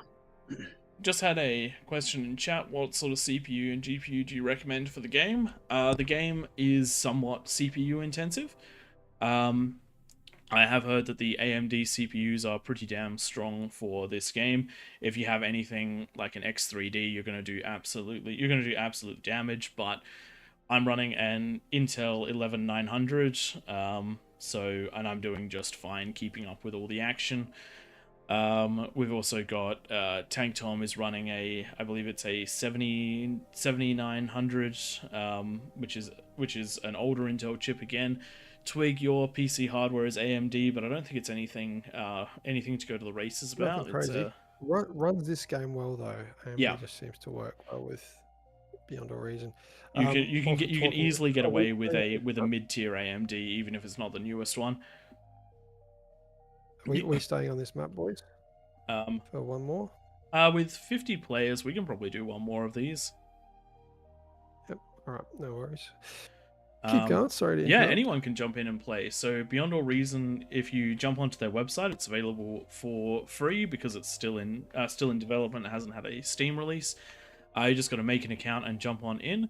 If you want to play in this mode in particular, we when the moderators are here, we don't exactly have a limit to the number of players. So as you can see, we're already up to 53. We welcome anyone to jump on in. My biggest recommendation, if you want to play as a king, then you want to get yourself to a point where by the 10-minute mark you can have at least one fusion off of a starting position in the map. So if you want to practice that one, just jump onto Throne, give yourself a plus 50 bonus, set an inactive AI on the other team, and just grab only 4 mexes at the top and see how you go. We do have some build order videos for Claymore, and the build order is very, very similar to this one. But if you want to jump in as a peasant, feel free, though the game can be a fraction overwhelming for your very first game, particularly in a mode like this one. You're balancing energy, build power, and metal, which becomes second nature, but it only becomes second nature after you've played for a little bit to learn the game mechanics. But yeah, feel free to jump on in. If you want to jump into the chats, we have a Discord. The All Reason No Logic Discord, there's a peasants channel and a king's channel, as well as the casting channel that we're in right now. You won't be able to jump directly into chat with us while we're on the stream, but on a Wednesday night, you definitely will be much more publicly available. But for today, if you want to coordinate with the peasants, that is where they are. All right. Does anyone else want to be a king? Minimum 3 Chev. Players that have already been king will rotate out. Tanks just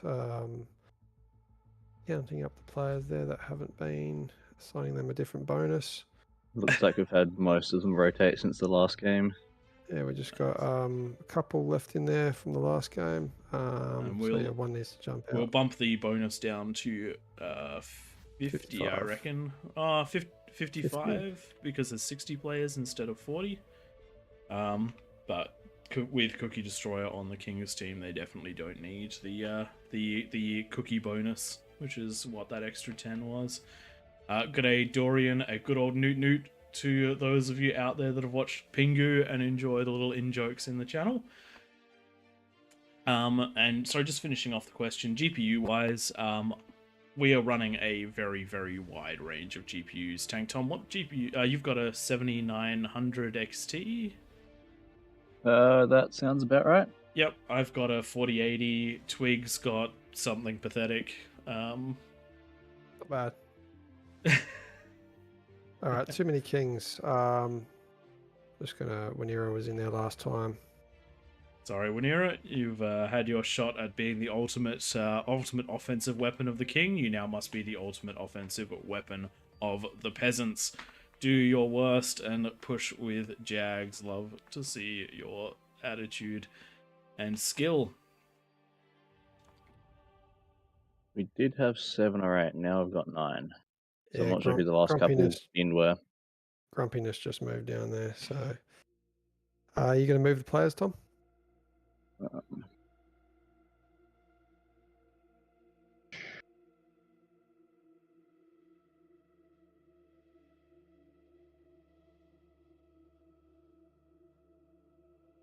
Now we got 6. The happening? lobby sim Grumpiness is got always moved. a good time. So get Grumpiness back down there when Nero was moved out. There I just was moved him 8 out. when I moved Grumpiness, so I don't know where the other one's gone. Yeah, you weren't meant to move Grumpiness. He hasn't been king yet. Oh, you were in there. That's where it threw me. That's where.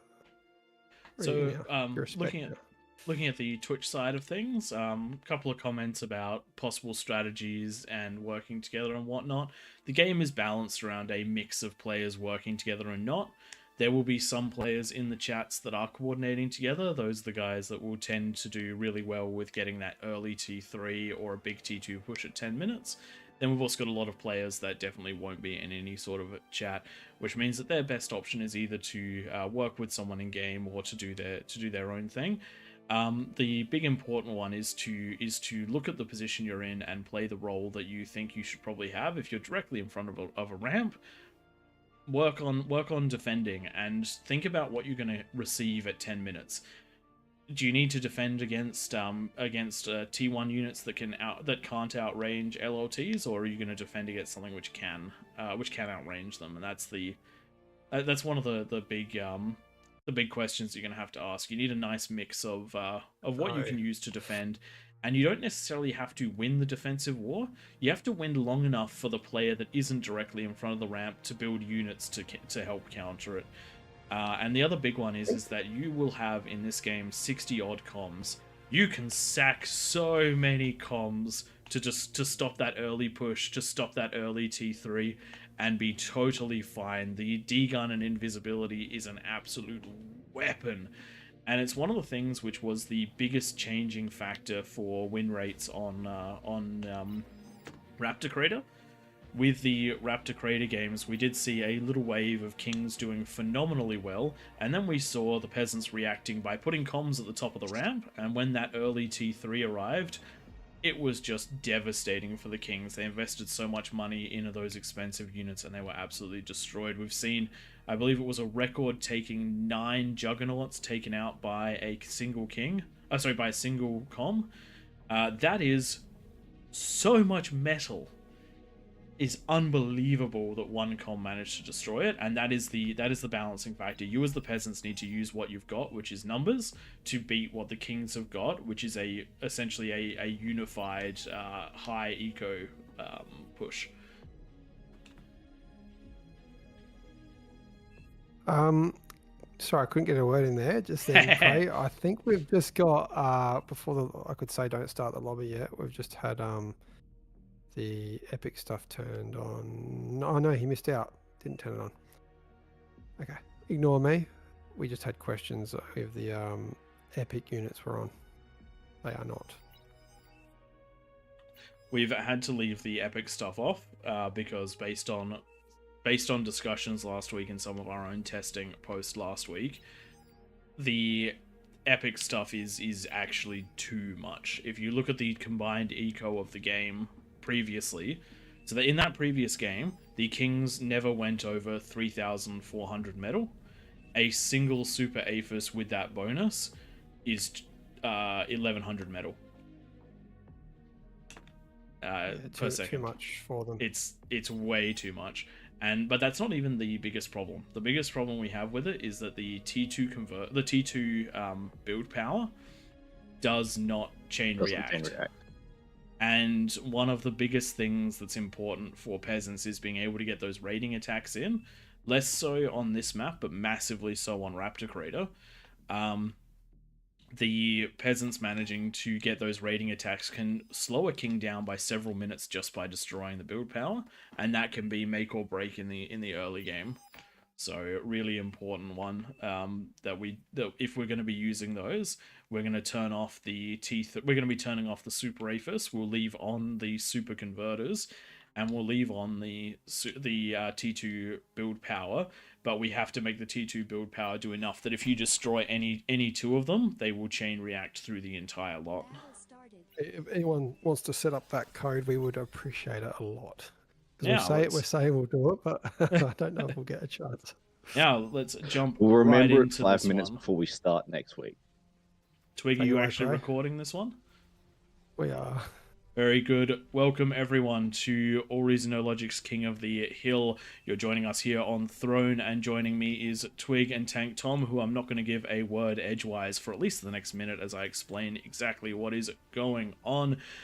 This might not be the throne you're used to. In fact, it is surrounded by lava. A massive thank you to Chronographer for setting this one up by tweaking all of the geography on the map to let this one happen. That lava will drop away at 10 minutes, which is the signal for go, go, go. The way that this map works is we put 7 kings in the middle with a bonus, and those kings have to find a way to defeat what is 60 peasants around the outside. This time it does vary from game to game. There are a couple of rules to bear in mind.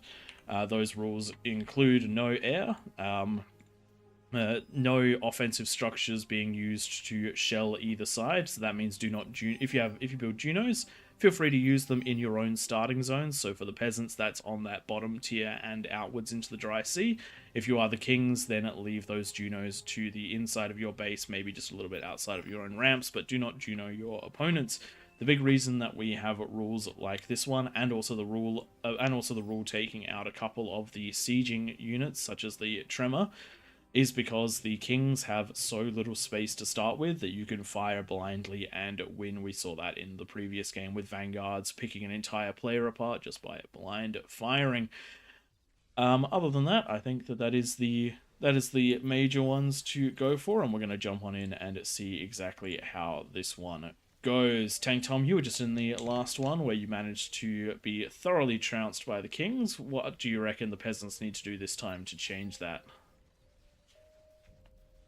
We need pressure coming out from every side. I was on the bottom side with Cookie, and we managed to take out one of the kings, but it was only one. Because the kings managed to get out into that top side and basically roll around, it gets very rough once half the map's dead to then try and hold off the kings on your own from that point.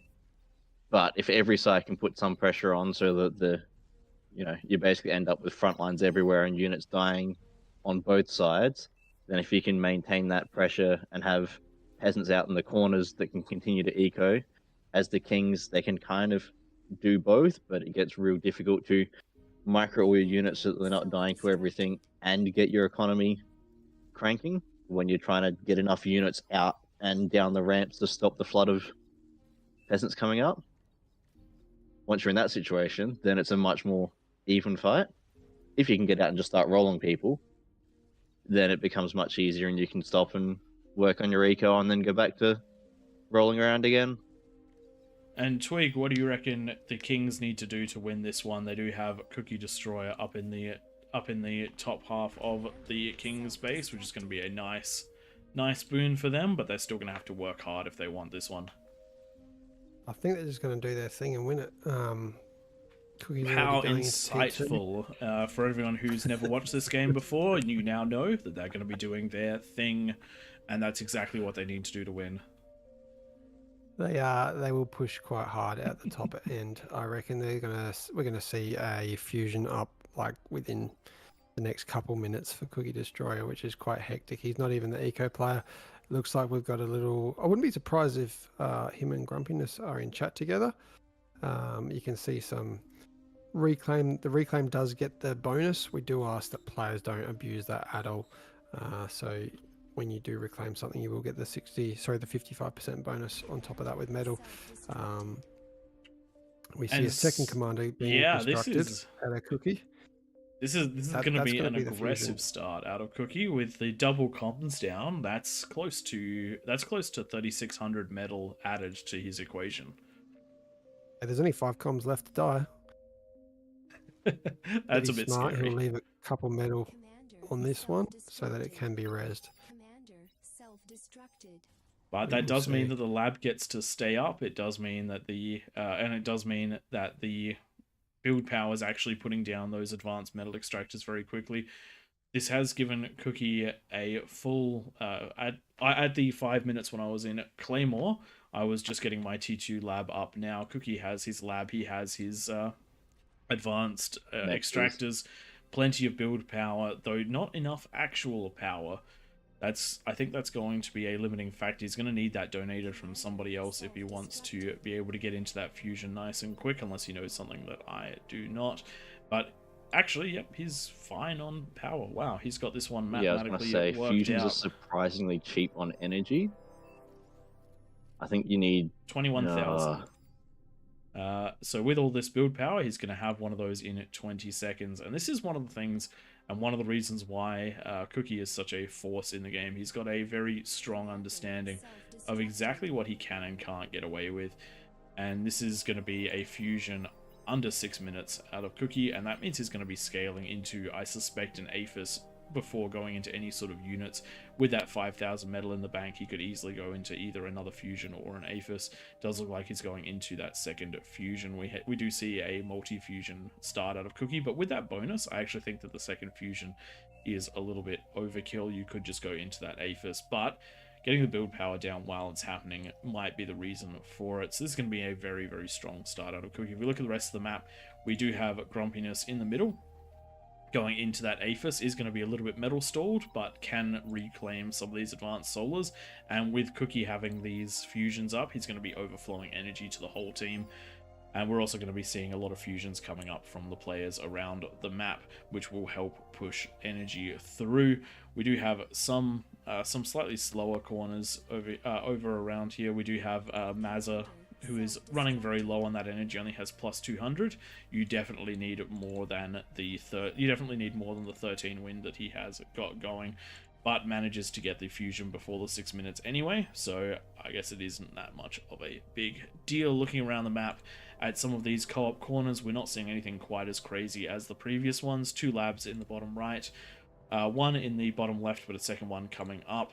Mid left, there isn't a T2 lab yet. Top left, we have just the one, but it is the advanced fusion is not, the advanced geo is not quite out yet. Very top of the map, skipping the geo, bold tactical move if I've ever seen one before. And on the right hand side, a little bit on the slower side there as well, the T2 lab is up, but the mexes are only just coming down now.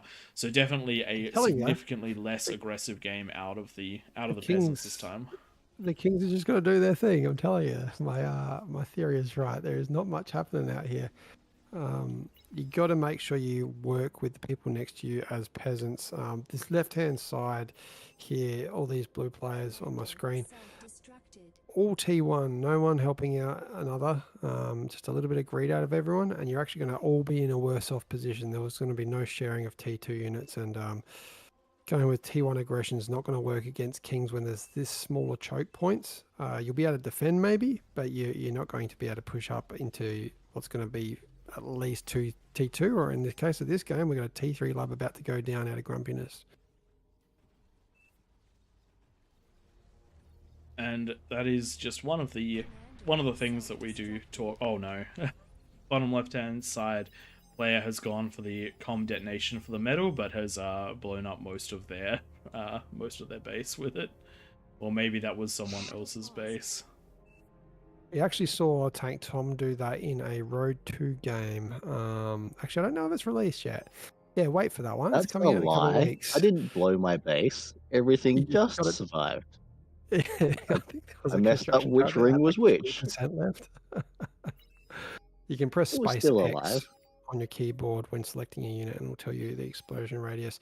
We've just got to pause here. What's going on? A player has an ID error and they've paused it. They need to unpause the game. Yeah, just that's something we can't fix at this point. Just resume the game if you could. Maybe Cookie, you're listening in, just resume it. There we go. Thank you. Unfortunately, yeah, when you join these massive lobbies, please don't pause the games unless there is a rule breach. Yes, there are valid reasons to pause it, but unfortunately we cannot pause everyone for just one person experiencing some technical difficulties. It is just the way of things. It's like in the lobbies, we do occasionally have to pull people out who are downloading the map. It is not what we want to do, it is what we have to do with everyone here. It is not fair to hold everyone hostage over things like that. 50 seconds left. Units just starting to come out of the Kings. Peasants, not a great showing. Right hand side has a few small armies. Yeesh. Left, same again. All T1. This is Are we going to I see a think this is gonna repeat be a of the last match? whitewash. Everyone's gone so far into their own eco that we. Oh, Not okay, it's not quite a repeat of last match. There are 120 units compared to 50. So definitely seeing a much better time, but it's still not going to be enough. We're seeing two kings only putting down the defenses on their wings at the last minute here. One of them's actually not going to get any up. So if there were spiders on this left side that only sees T1 economies, that would be enough to just walk straight up here and take out Maz's base. And there goes the lava with nothing to really push with on that side. Let's see what happens on the right, where we've got a little bit more of an experienced commander named Aeon Spy. And Aeon Spy, I do Sure. believe, was up in the King's position last game. Hmm. And they did it Yeah, I very, think very it well. was. They were one of the highest damage dealt, only just behind Winera. And they do have the right idea. T1 in front, T2 behind. And it's going to be these Sheldons that do the most damage. Getting the comms right up in there, it's totally fine to be losing comms left, right, and center, as long as you're doing damage with them and not destroying your own army. 2 T2 units taken out, 3 T2 units taken out, 4 T2 units taken out by Aeon Spy's comm, but the comm is in a terrible position, manages to just get out with a sliver of health, and that's what you need to do.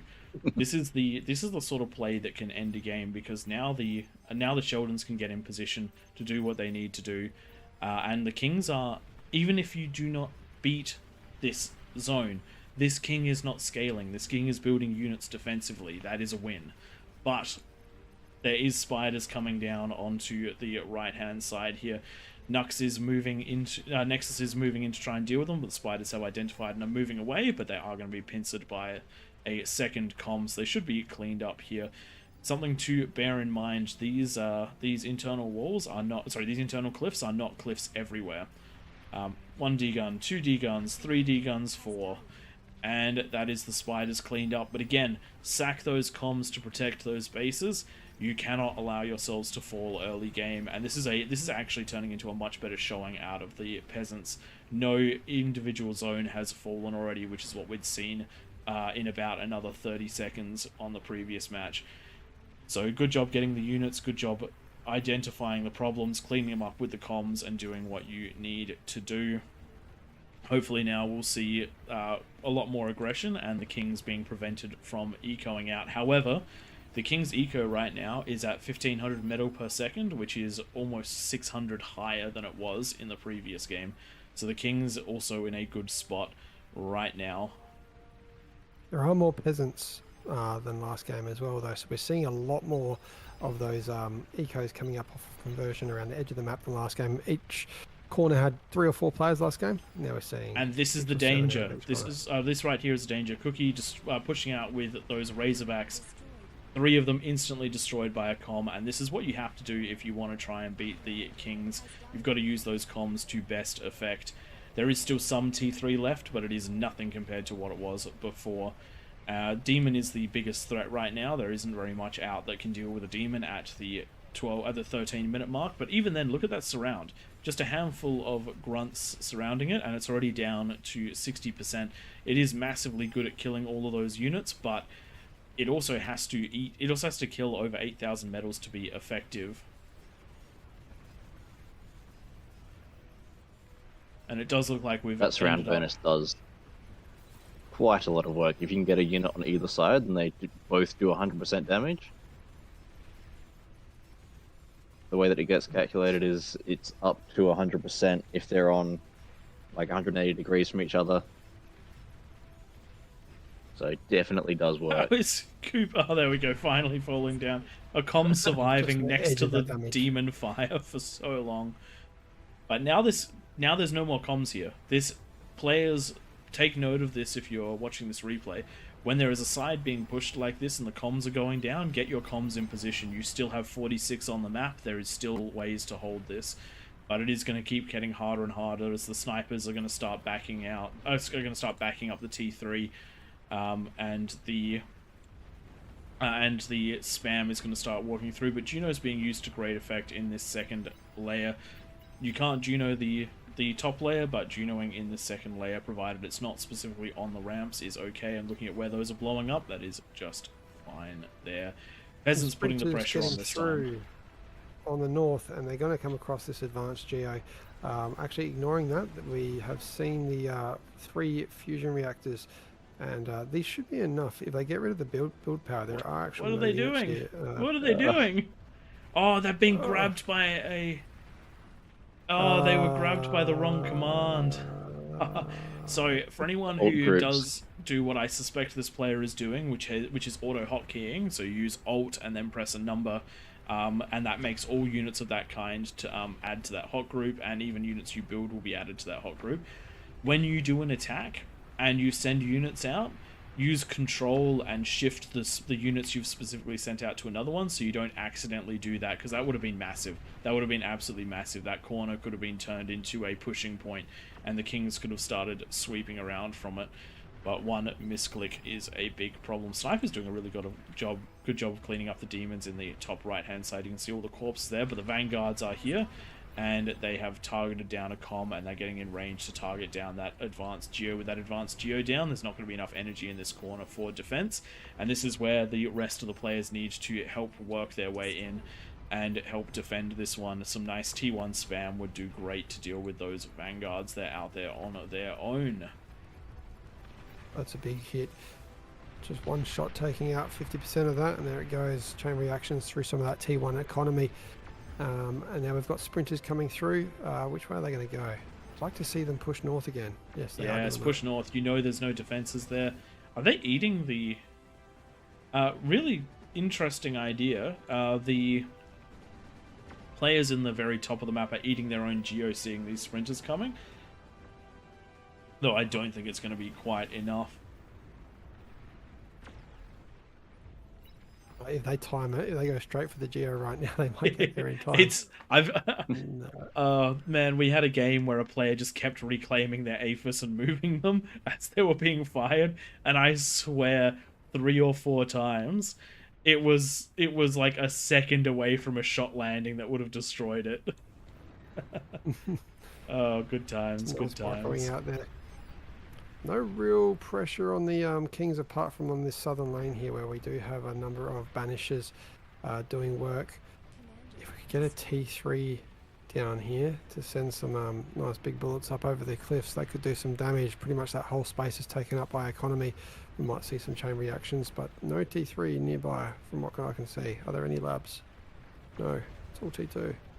There we go. It's taken a little longer this time than in the past, but the Kings have now managed to push out in basically all of the ramps right now. The Kagi's doing a great job of pushing into this left-hand side. The spam is working its way through the top. The right-hand side is being Vanguard and Razorbacked. It is only the bottom side, which always seems to be the spot that is the most troubling. But even then, there's spam coming down. There's Vanguards firing. This high ground position isn't long for the world. And the Kings, the peasants are going to have to step up their game as a lot of the investment into defenses and units is now starting to swing towards the Kings' side. The Kings and the peasants' army are actually equal in army value, but the Kings have it concentrated and the peasants don't, and that's a really big factor. I'm loving this push on the left side here out of the player Mazza. He's going Kagis and Grunts, which are doing quite a bit of work, taking on 3 players over here. It's mostly wind they're up against. The build power is almost down to nothing, just a few towers left. So Tigers and Salamanders being used as response. I don't think it's going to be enough. No, and also this entire wing falls. Really good spacing on this win, by the way. They have built them in clusters, but they're not chain reacting, so very nice job. And it's taking a long time to take it all out because they're also split. Does look like one of those players has left the game, though. Does happen. What is looking strong is the lane that Winera usually takes, opposing the King. There are pulses that are right on the edge, almost being built too close to the Kings, but I'd say that's okay. Oof, just had the Geo explode down in the bottom right wing. this is some Oh. serious power that's pushing in on the Kings. It does look like this has become the weakest link. The players in the back are doing their best to come online, but it's mostly been spam, and the T3 just is not there to stop it. This is a good example going into that second Aphis with no units, and Cookie Destroyer going to take out a big Aphis. Oh, we see a nice pop. Are we just going to see one Razorback left there? No. Taking a little bit of damage, but nothing falls. Nicely done. While they've been doing that, the demons have been rolling through that bottom right corner as well. They've cleared out pretty much all of the commanders and are now cleaning up the economies that are left. Things are looking quite healthy on the south for the Kings, but on the north it's actually looking quite healthy for the peasants. Just waiting for T3 to come and equalise this playing field. If we see some T3 shooting up and over, we don't have any bubbles out of the Kings yet. Oh, we do have one here for Mazza. Could it work? And that's the thing. I'm trying to get in. One of the important things for the peasants is to keep pressure on all of the sides for the Kings so they can't help each other. And if you do that, you can usually get something in position that can fire up onto those hills. Catapults and vanguards are the go-to units for absolutely shrekking an economy. If you look how close to the edge Cookie Destroyers is, if you look how close to the edge Mazza's is, look at all that conversion for Mazza that's just ripe for the taking.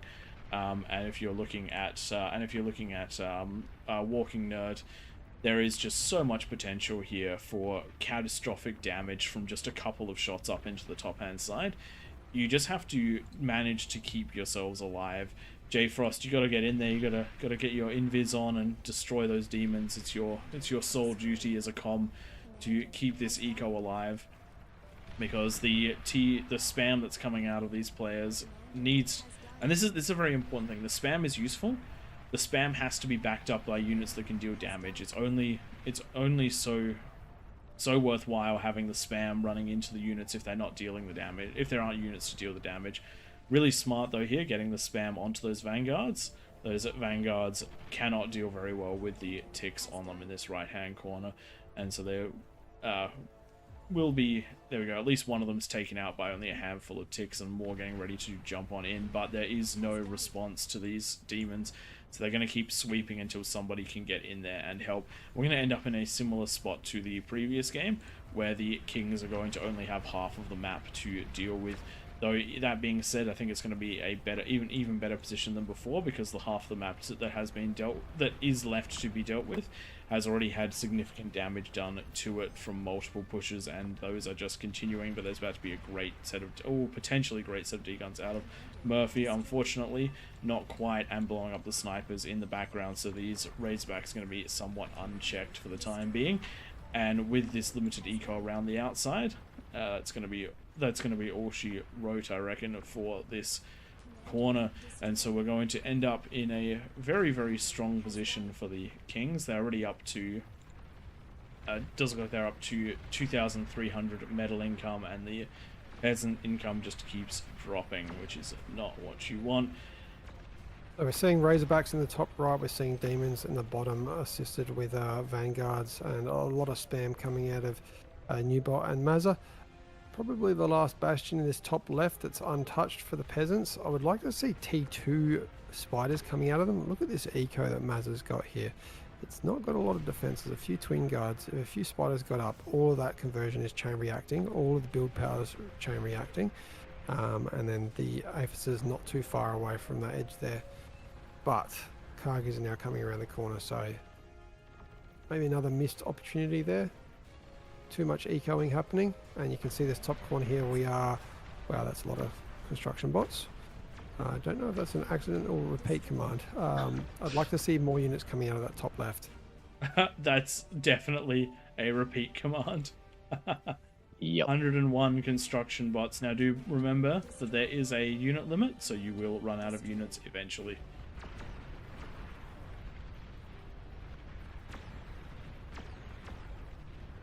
Nice D-guns out of Homer there, but just losing out in the last second there with the eco going pop. The commander now unable to hide themselves while they're moving. Hopefully staying still to outrun this demon. I don't think it's going to quite work. There we go. These This is do looking to be a really bit of a work in quick game one. mode. I think King of the Hill is the demon's favorite playground. Using They- the attack ground command while moving really stops the commanders using their D guns taking out the T3, because you can just attack, hit S in the direction that you're fighting, click the ground, and it's going to keep that flame going. It won't turn off while you're attacking ground, and if there's any commanders in your way, it's going to probably clean them up just as you're getting towards the D gun range. And they just have so much DPS, and the lines of attack are very varied. You can go any direction and deal damage.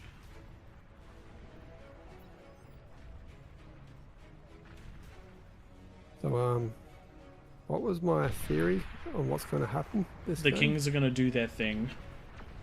The most What are they descriptive, doing? the most descriptive description I've ever heard. They're doing their thing. It's going very well for them. This is probably going to be one of the fastest throwing games that we've seen. this all is- of them going nearly an hour. But This is one of the things that we were saying before. The aggression really matters. The Kings got that aggression on. They managed to break in and they managed to do well. The peasants did not work together enough in these corners to be able to resist the early T2, the early T3, and allow for the players without mexes to start. And we're not saying that every area will be able to hold. The expectation is that not every area will be able to hold. If the peasants are able to hold for the first 20 minutes in every area, the peasants will win. There's no question about that. But it's about holding as much as you possibly can.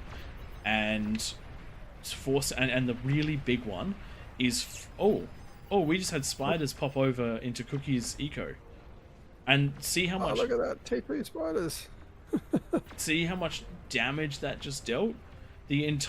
Almost the entirety of the build power down. This player has just Cookie has just been effectively shut down for the next few minutes while they get back into it. Thankfully, there was a small amount of build power left over, so it's not going to be as bad to get into it.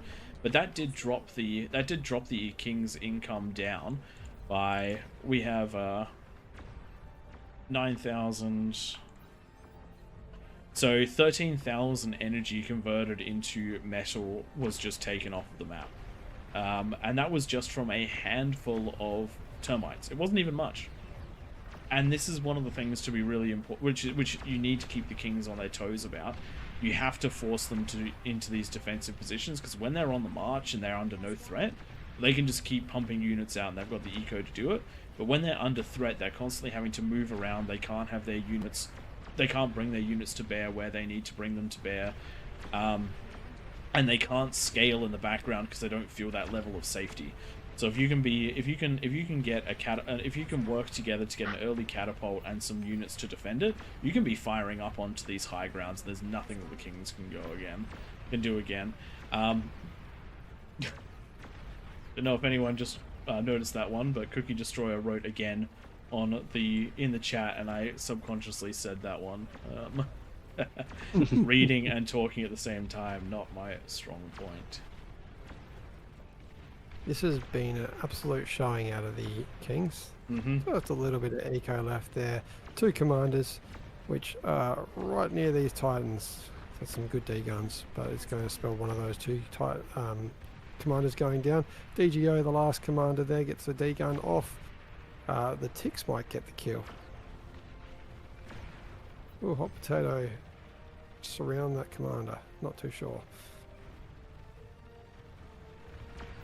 Real nice showing, like you were saying. Aggression won this, and these Kings did it in about half the time as the last ones, and they had 5% less bonus, and there were more peasants as well. Yes, nice little nuclear bomb. Thank you, Nightmare. That one scared the shit out of me. That one zoomed right in there. Yeah, we need you to ping where you're going to pop those down so I can get the camera in place. You mean get the camera far enough back to watch it go? Yep. And I think that there's 2 more comms left, so I'm hoping for a couple more nukes heading down on those. Did they comms. just get rezzed? They just got rezzed as the other ones. There were 2 comms left before, now there's 2 still. So they're on the right hand side. Maybe we'll get some nukes on those.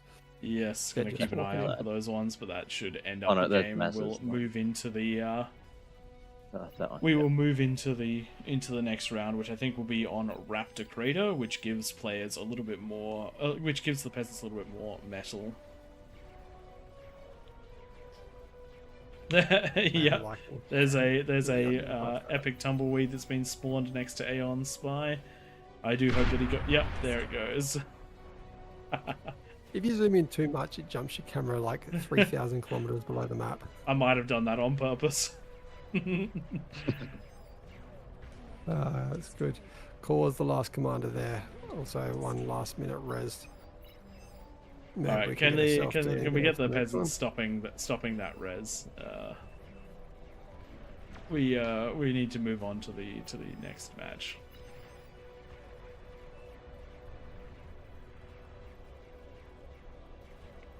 All right, guys, we'll summarize that one there now. To move on to the next one, really nicely done out of the Kings. It really was just that teamwork. Wow, these volcanoes are massive.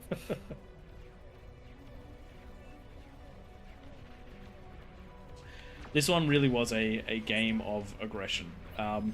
The Kings took control of the game, and they did not let the peasants have any run of this one. There's still plenty of opportunity, as we saw with what happened to Cookie Destroyer's base. All you have to do is the tiniest little bit to get on up there, and then you will chain react because the space is just not available. But it does take some effort to do that, and that's what you're fighting against. You're fighting against essentially a unified force, and you have to work out how you're going to do that. And the same tactics that work in real life work in this, and that is those guerrilla tactics. And that is GG out of the peasants. And we'll just have a quick look at those stats while we're getting the next lobby ready. Having a quick look at the graphs, and I think we're going to see what we expect to see, which is 3 of the Kings in absolute dominant damage positions. And the Kings should almost always be the highest on damage, but if you look at just how much they did between the 15 and 23 minute mark, that is a ludicrous amount of damage. There's an absolutely ludicrous amount of damage. It's almost 1 million damage in 8 minutes, and that is too much. That is too much.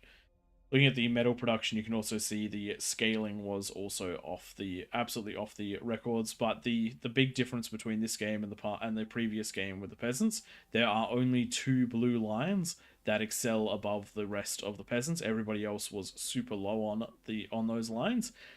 That means that there were only 2 proper ecos in the peasant side of things. You've got to be working together to get those ecos up and running so that you can match T2 units with T2 units.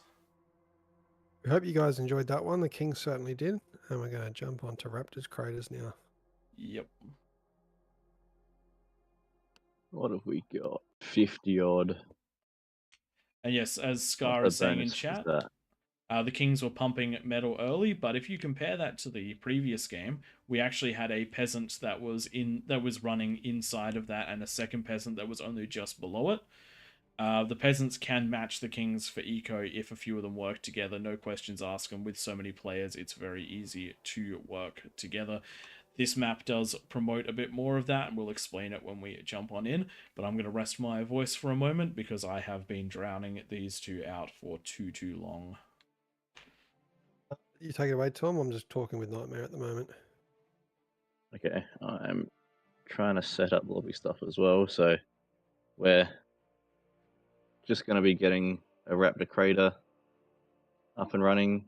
Is it a 55 bonus that we're looking at for these ones with 60 odd players? I'm assuming that number's going to go up, so we'll call it close enough for now. What do we got? 1, 2, 3, 4, 5, 6, 7, 8, 9 Kings for this one.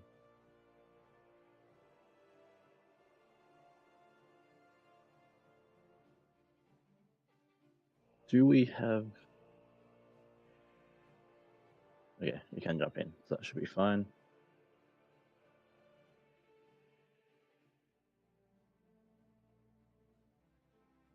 Oh, yeah, looks like you guys are sorting out that. I imagine if we stop our stream, they can start the next one. Yeah, I'm just going to use chat. It's too hard to type, so Nightmare can hear what I say, I'm assuming. Yeah, we'll just if you can just let us know if you want them to take over this lobby or if it's that they're going to also take over the stream.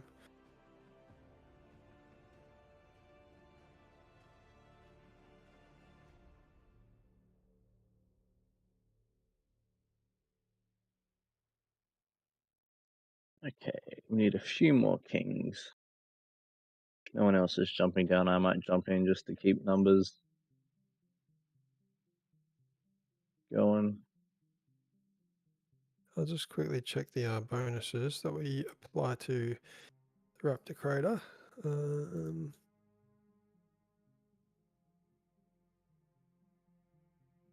think we might go a little bit more depending on who we get down there.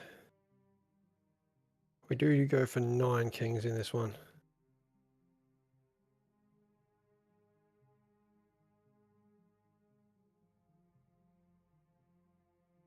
I'll just check with Nightmare that we've applied all the rules that we need to this one. That we haven't The carried across tweaked the... deaths is from the last one, isn't it? Oh, was it you that's changed the rules? No, Nightmare did. It's best to just clear and start again because the tweaks will carry across and we definitely want to leave the tremors on, etc. There we go. That should be those off. We don't have any of the advanced eco stuff on at the moment. Here we go in the game for peasants. We do have a Mia and Cookie peasants. That'll be quite the showing for them, but it might be good to see peasants going to win this game.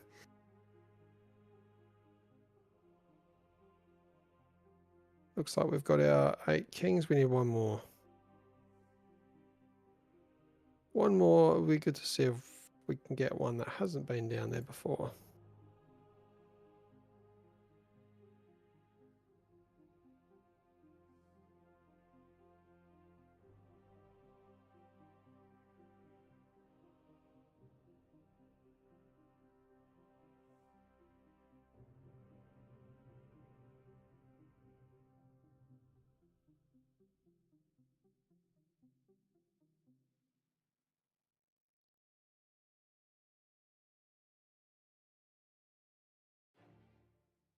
Yeah, it's definitely like a weaker Kings team this time round.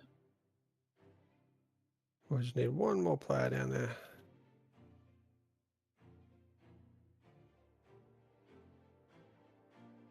We have seen lower OS King teams win before if they work together and are attacking the right ways.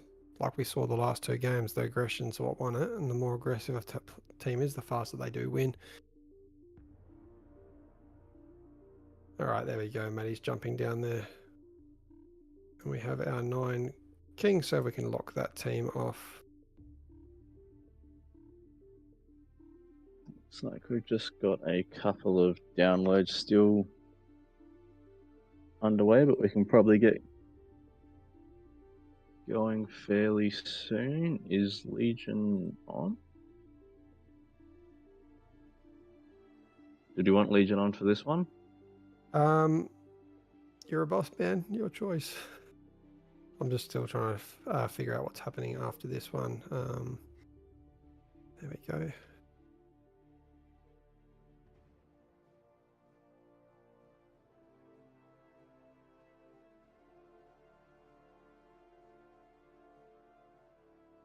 We can go a 60 if you want a suggestion. Oh, With I'm happy 80 for players, 60. I would bump that one Yeah. up to 60. Yeah, it was only 60 odd at the time when we started.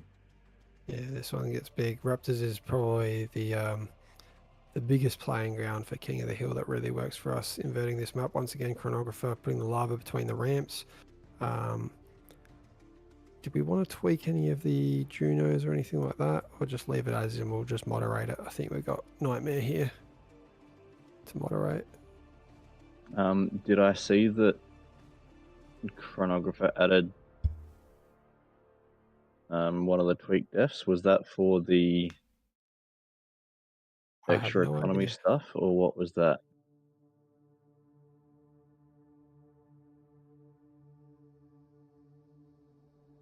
There we go. We'll just ask in chat. If you do write a player's name in chat exactly as it's spelled, it will come up red for them, so it will stand out to them.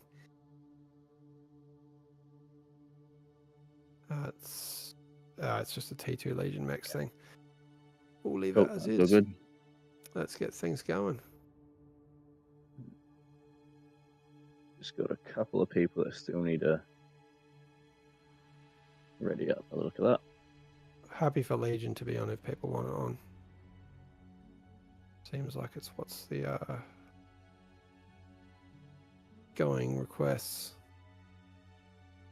It doesn't affect King of the Hill too much, but I do find in PvP, Legion still needs a little bit of tweaking to be made a bit fair. I'm gonna leave it to you guys for a sec to finish up the lobby, and I'm gonna go to the toilet. I'll be back in a sec. No worries. Well, the reason I don't do this is I'm a bit of an ass. I just got to spec people that aren't ready. Yep, give them a ring and lock the lobby down, and then we'll spec anyone that is not readied up after 30 seconds. That's just got to be the way that it is. Get your downloads on early, people. Having said that, with the actually, yeah, you should be able to download the base file, and then the tweaks will just apply in game as you load in. It's gonna be a big one. 80 verse 9. Just shy of that 100. I think the most we've ever had in here is about 115. That gets hectic.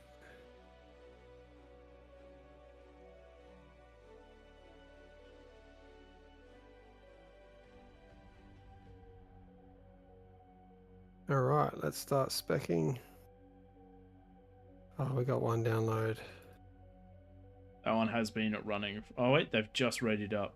They just managed to catch it. Let's get things kicked off. I will quickly post the rules. I mean, they're all basic here for Raptor Crater. Go win, that's the rule.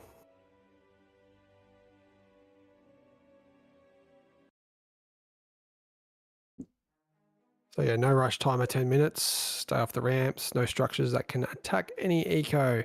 So the persecutors, agitators, all that. Make sure that they can't reach those mexes that are closest to where you start. Peasants, make sure you spawn on the outside. Almost every game we see one or two commanders lose their commanders. A nice medal donation to the kings and you don't get it back.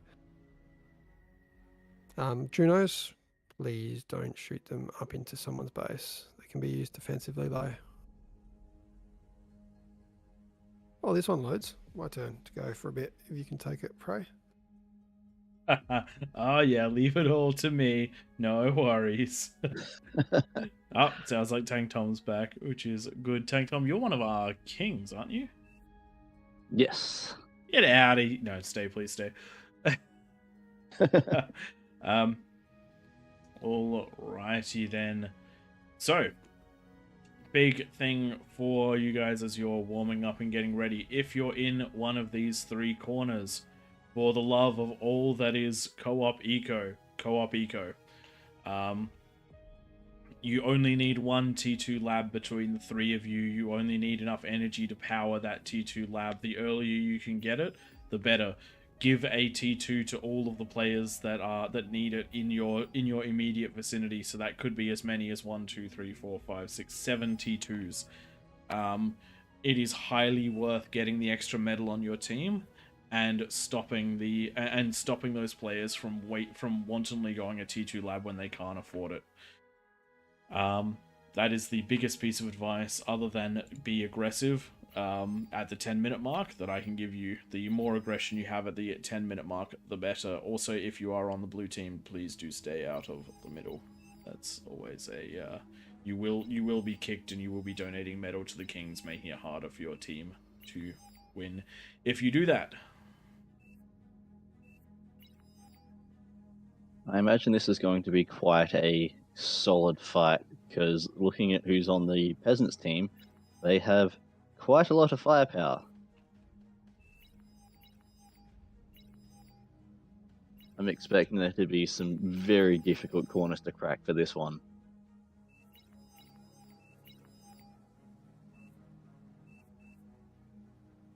Indeed. We're also getting some 36, interesting images. We've got one of the players has drawn a what looks to be a pirate firing at the top left hill. I do like the artistic talent that we do see with the drawing tools.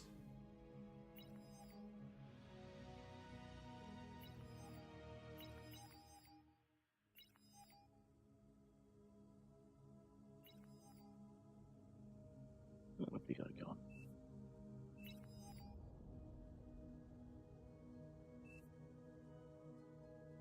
So having a look in Looks like all we're the corners, it somewhat does organised look in the like we've middle. got some very stacked corners over here. A lot of resources will hopefully be chucked into those positions. Battle started. Yeah, I'm not going to be surprised if we have T3 rocking up at that 10-minute mark. Alrighty, everybody, welcome to King of the Hill on a modified Raptor Crater. Big thank you to Chronographer for adding in the lava ring with some geography tweaks. We have 9 players in the middle versus 79 around the outside, and how could that possibly be fair, you might ask? It isn't, and that's the best part. Sometimes the kings feel overwhelming, sometimes the peasants feel overwhelming. It does come down a lot to the units that you pick, the strategies you go for, and the individual player skill. But how do we try and balance it best we can? Well, the players in the middle have a plus 60% bonus, and there is a 10-minute no rush timer. These players have 10 minutes to eco super hard and to get out everything that they need to try and push down a few of the peasants and swing things in at their favor. There are a couple of little tweaks that are on to make things a little bit more manageable for the kings. For example, Legion is on, Air is off. We do have rules about not using structures offensively, which means that if you're going to build structures on these pylons that mark the edge, the areas next to the ramps, make sure that their attack radius is not far enough in that it's going to be destroying eco. The kings have a right to get their eco and not be destroyed for it. You do have to abide by those rules. However, you can chuck units on there and do the exact same thing. You want to put Quakers up there? Go for it. They do the same thing, but people still seem to want to build the other structures. Beyond that one, that's about all of the restrictions. Now, if you want if you want to be a king, my biggest recommendation is practice this one. Take one of these spots, grab your 6 mexes, and try to get to a minimum of 1 fusion, a T2 lab, and some T2 units by the 10-minute mark. If you can do that, you can be a king. If not, feel free to work around the outside and play as the peasants. The reason we have this restriction is as a king, you are 1/9 of your team's power. As a peasant, you are 1/80th. It is totally okay to be a bit fresher when you're 1/80th than it is to be when you are 1/9. Commander self-destructed. That commie eco is starting down in the bottom left. Is that T2 yet? No, we're going into the overcharged mexes before we're going into T2, so more of a Legion-inspired scale happening there. We do Definitely have T2 coming up on the top left, and then the top right, everyone's going by themselves. We don't recommend this in the corners. You're going to not really contribute in a massive way at that 10-minute mark. Oh no, Bottom top right. right-hand side. 1, 2, 3, 4 labs. This is not how you do it, my friends. Work together, send each other metal, get that T2 lab, distribute it, send it to everyone around.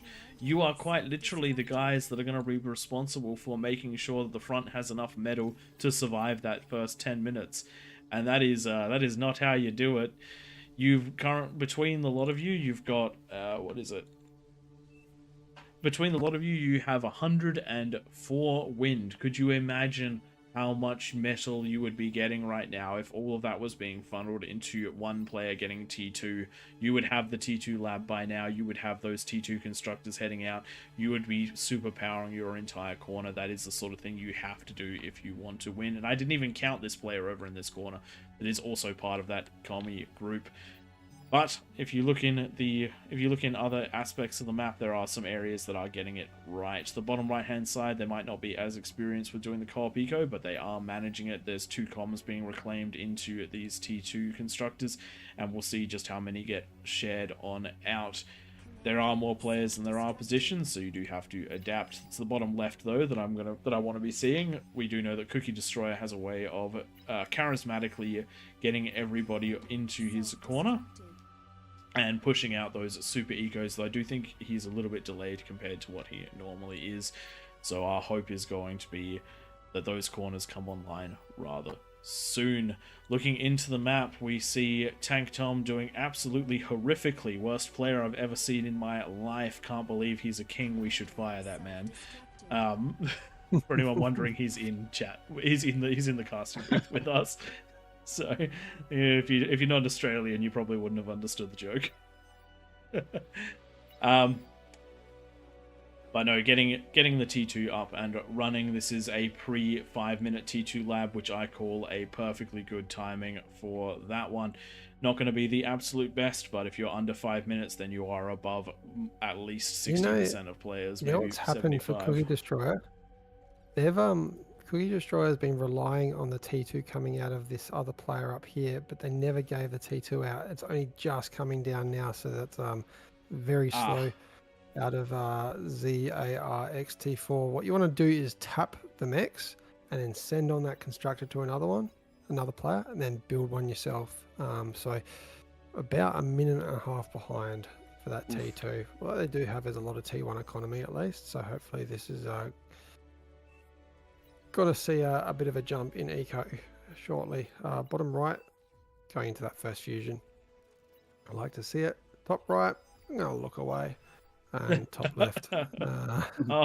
We do have two T2 labs coming down, so once again, that T2 lab is not going to be up by the 10-minute mark. In the top right? Top right. Top right's T2 lab is not going to be down. Is not going to be done by the 10-minute mark. Yeah, that max as well. That's not even overcharged yet. That's just a standard, which is only getting 1.5 metal per second. That hurts. What have we got a pause for? A quick look. Doesn't look like there's. I'm not sure. Battle started. Yeah, you can't pause the game. Someone just reclaimed somebody else's commander. That is a bit of an arsehole move. Yes. Unfortunately. And it wasn't even off of a. It was a manual. It was a manual command as well. They've got multiple set up around the map. They're intentionally trying to grab the metal from the other players' comms. Yeah, definitely don't condone that, but yeah, also can't pause the game for that one. We just hope that everyone plays the game nicely. Everyone holds hands, sings Kumbaya. Not exactly, but do try and work together.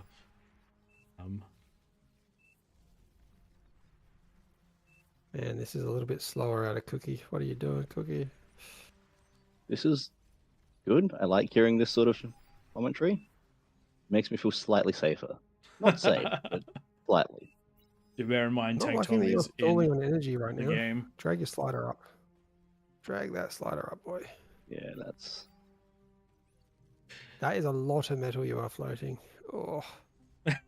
7,000 metal. Welcome to coaching by Twig and Pradith. Tank Tom, spend more metal. Do it. Make me happy. Yeah, unfortunately as well, building the construction turrets actually takes a lot more energy than building the fusion. They are expensive. So a construction turret takes 3,200 metal, 3,200 energy, but its build time is low, so it sucks that in very quickly. Yes. Yeah.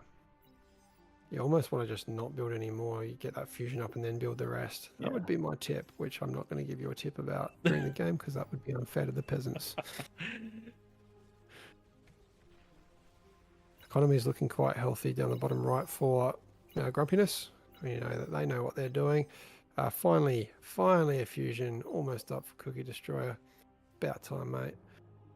Definitely a bit of a delay, but it is what it is. When you play with different people, you've got to account for all of the different skill levels and all of the different strategies that are going on.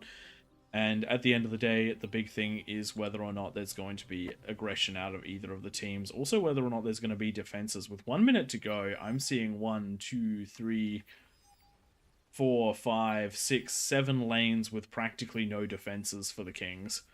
And that's not ideal. And looking around the map for those units, we're actually getting more units than I think we've seen in the first 10 minutes of any game so far. There is almost 360 on the map at this point, between the peasants and the Kings, so we'll see exactly where those pushes go. It does look like the main focus of that attack is going to be the top half of the map, those guys getting ready with some stuff, and there's definitely some space to make it down and in. I would love to see a few more peasants with units though. Once again, if peasants swarm the Kings at that 10-minute mark, you usually see at least 1 or 2 Kings lose a big chunk of their eco. We've done it with incisors before, where we managed to get, I think it was almost 600 incisors into the base at the 10-minute mark. That was a rough time for the Kings. In fact, they got given infinite resources by the mods, so the game didn't end instantly. I remember that one. I was almost disappointed because we couldn't feature that one on the YouTube. It was almost like a really easy recording to edit for me for the week. And that is the lava dropping down. We've hit that 10-minute mark, and let's start making our way out. Immediately, we have Fire Siege happening from Wanira. That was disgusting. That was absolutely disgusting. I didn't think about Infernos, and they're a T2 unit with quite the range at 1100. You're not stopping that. Not anytime soon, at any rate. Big push into Tank Tom's base, probably the biggest push out of all of the peasants. We got a couple different armies, 3 different armies going in all at once. I do love to see that. Those ticks getting past, and if they go and do the old reach around, they might find some economy there. And then we've also got a bunch of pawns. I am loving that. There is a bulwark up here. Tom losing some conversion. If that build power goes down, that's going to hurt. And oh yeah, that's Tank Tom has not managed to get the defense up that he needs. The T1 units punching in. He is getting the reclaim on a bunch of these units, and I think he's going to survive this one. And now he does have 6,500 metal in order to deal with this. So as long as he gets those as long as he puts T1 lab down, gets those res bots in, and pumps out the T2 units to hold this one, he's got enough to punch straight into an APHIS, recover into the game, and have an early eco lead. And this is one of the areas where the Kings can gain an advantage. A failed attack by the peasants can give a king a nice advantage, so you really do have to be aware of just how deep you push and what you have.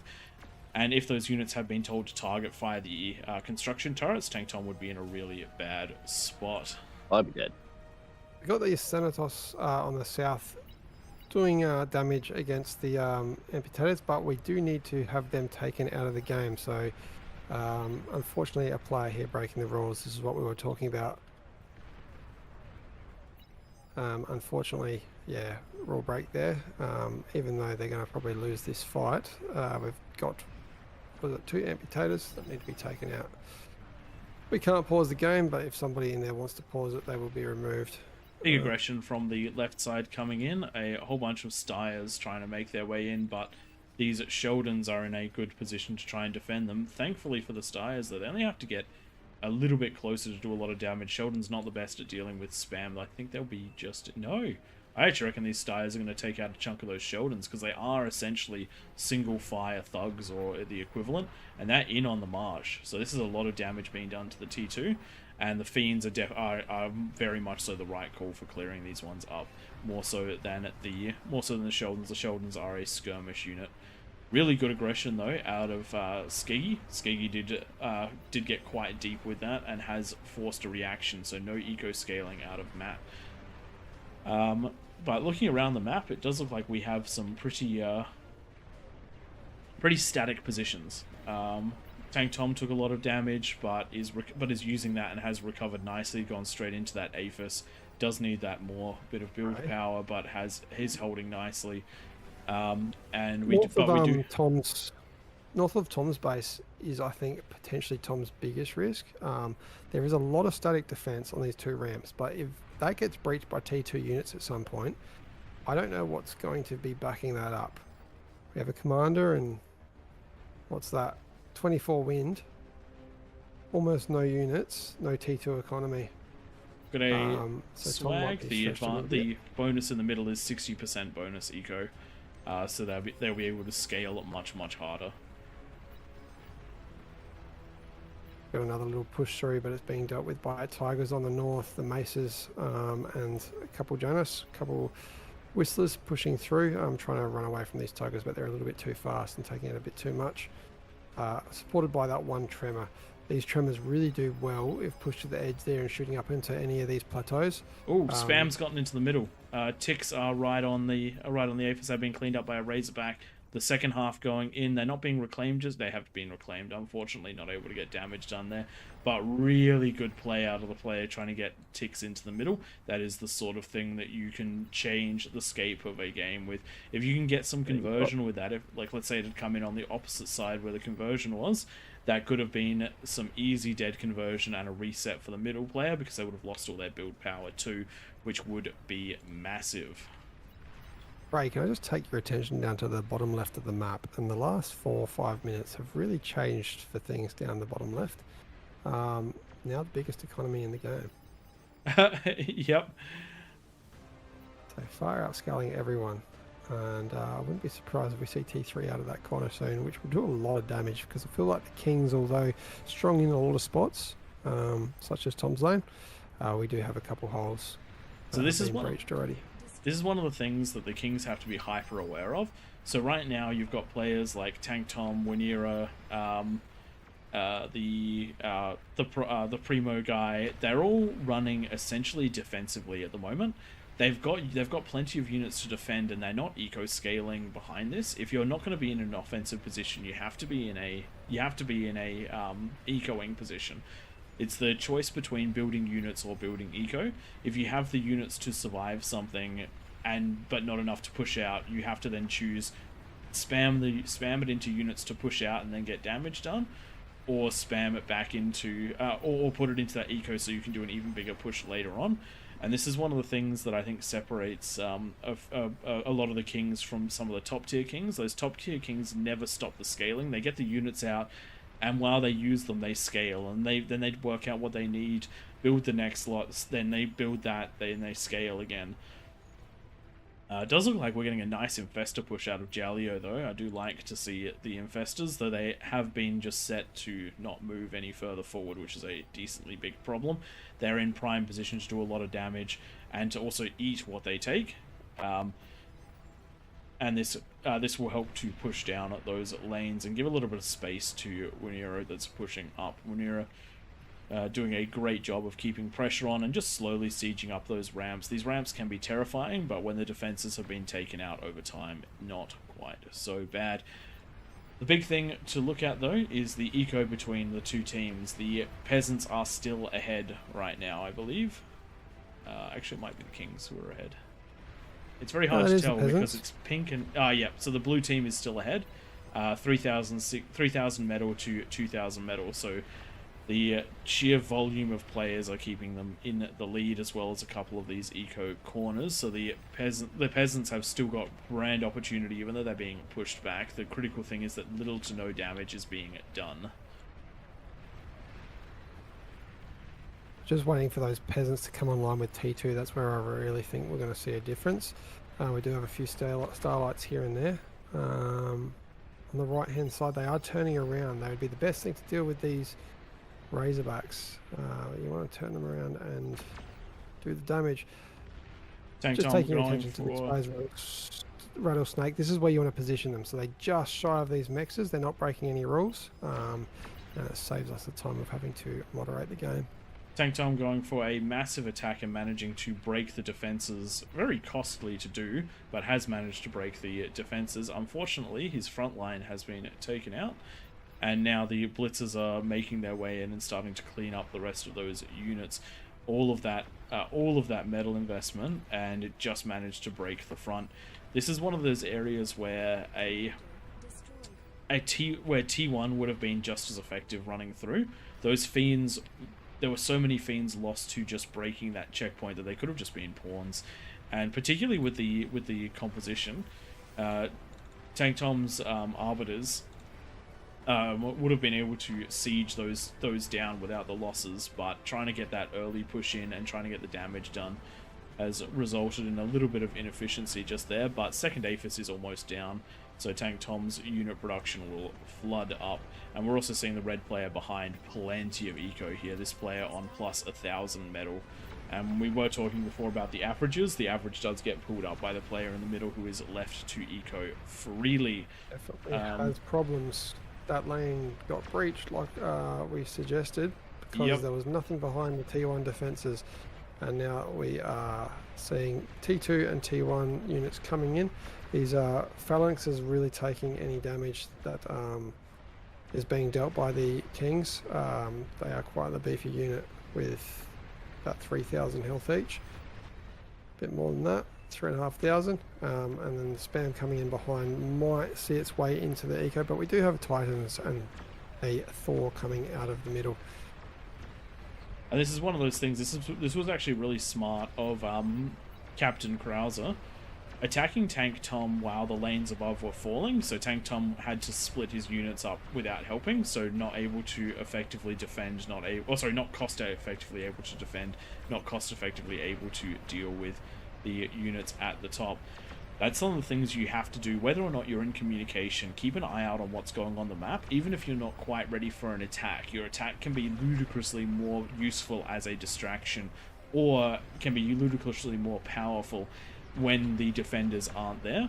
So do bear that one in mind. Keep the pressure on the Kings and do not stop. It does look like the player in the middle has just split most of their resources and build power. I think this is to deal with the unit cap. Another push of the Infestors down from Jaleo on another one of these bastions of land. Taking out some of those T2 mexes. I love that they can build themselves. Yeah. Just, I mean, especially in PvP games, you get them into a random spot that someone can't see. You just need one up there, and then they can all of a sudden turn into like 50. And they're not the most effective unit here. They do have the ability to walk up the cliffs, which is why I think they're being used. But when you're in such concentrated games, they can't utilize their most powerful traits, which is do an attack, eat the metal, and then get at least one of them out to repeat. But even still, being used as they are is effective. Left hand side right now, we've got a big push coming in from the peasants again. The pink player having a really hard time dealing with this. Their economy is just so low. I do believe that they were attacked partway through the game, so they're not by lack of effort. It's just that they're only on plus 74 metal, which is not even close to enough at this time of the game. If this is one of those times where communication between the Kings is quite important, and so pushing them an Aphis, a fusion, some build power, and a location with build power so they can get back into the game is really important. Because right now they're trying to defend against all of this. Is about to go down without these D guns. Oh yes, it's going to go down. Oh, no. Survives. Wow. Just survives. So close. You know, sorry, I'm just jumping back to Winera. Winera's plays have been really, really strong this game. That early fire tank that pushes up the ramp. But the peasants have done a really good job of defending this. The depth that he's been able to push in is just not that big. And things like this Bastion. Bastions are such a strong defensive unit. Putting the Thor in front as well, that's going to shut this one down as well.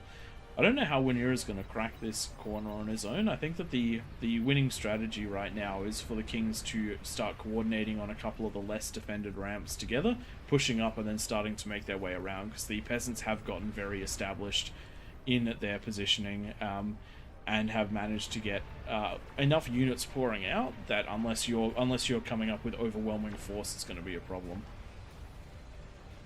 Yeah. Here we go. Cookie Destroyer is just going into our T3 gantry. This could spell some doom for the Kings. That is a very healthy eco happening there. We've got 12 Aphis. Is that the best unit in the game? Also, Cookie. It is the Silent Magnus. Cookie, what are you doing? 1, 2, 3, 4, 5 5 of the APHIS being built at the same time. That is inefficient, my friend. That is inefficient, my friend. You are better than this, and I know it.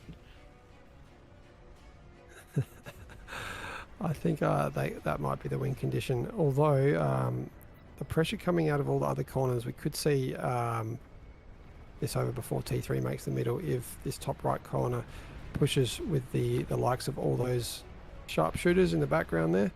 Just not enough energy to run those by the looks. Sorry, where are those sharpshooters? We've got them on the about the 2 o'clock ramp. Yep, I see those sharpshooters. Yep. Yeah, this area is going to keep getting harder and harder to defend for the Kings, and unfortunately, it's just preventing Tank Tom from really doing anything much. Marek has done as good as they can with their positioning, but unfortunately, very limited scaling and an over-reliance on those T1 defenses has led to them being in quite a bad position. They are somewhat metal starved. They are definitely build power starved, and they are definitely unit starved. So Tank Tom fighting a battle on many fronts. Does look like Munir has pushed out a Soul Invictus as well and is leading the charge up into the blue base. Tank Tom pushing his units through. Unfortunately, this entire defensive infrastructure has been rebuilt, so that's going to be quite a rough push. Also, this is the scary part when using tier 3 units. Comms exist. There are 63 of them on the map for peasants, and comms are the best defenses, especially when the ramps are choke points, which they are in this instance. So the ability for a single T3 unit without spam to push up a ramp is incredibly limited, though if they do utilize it just as a walking bomb, it might be somewhat effective. I'd be doing the Control D on this thing so that its explosion is significantly bigger.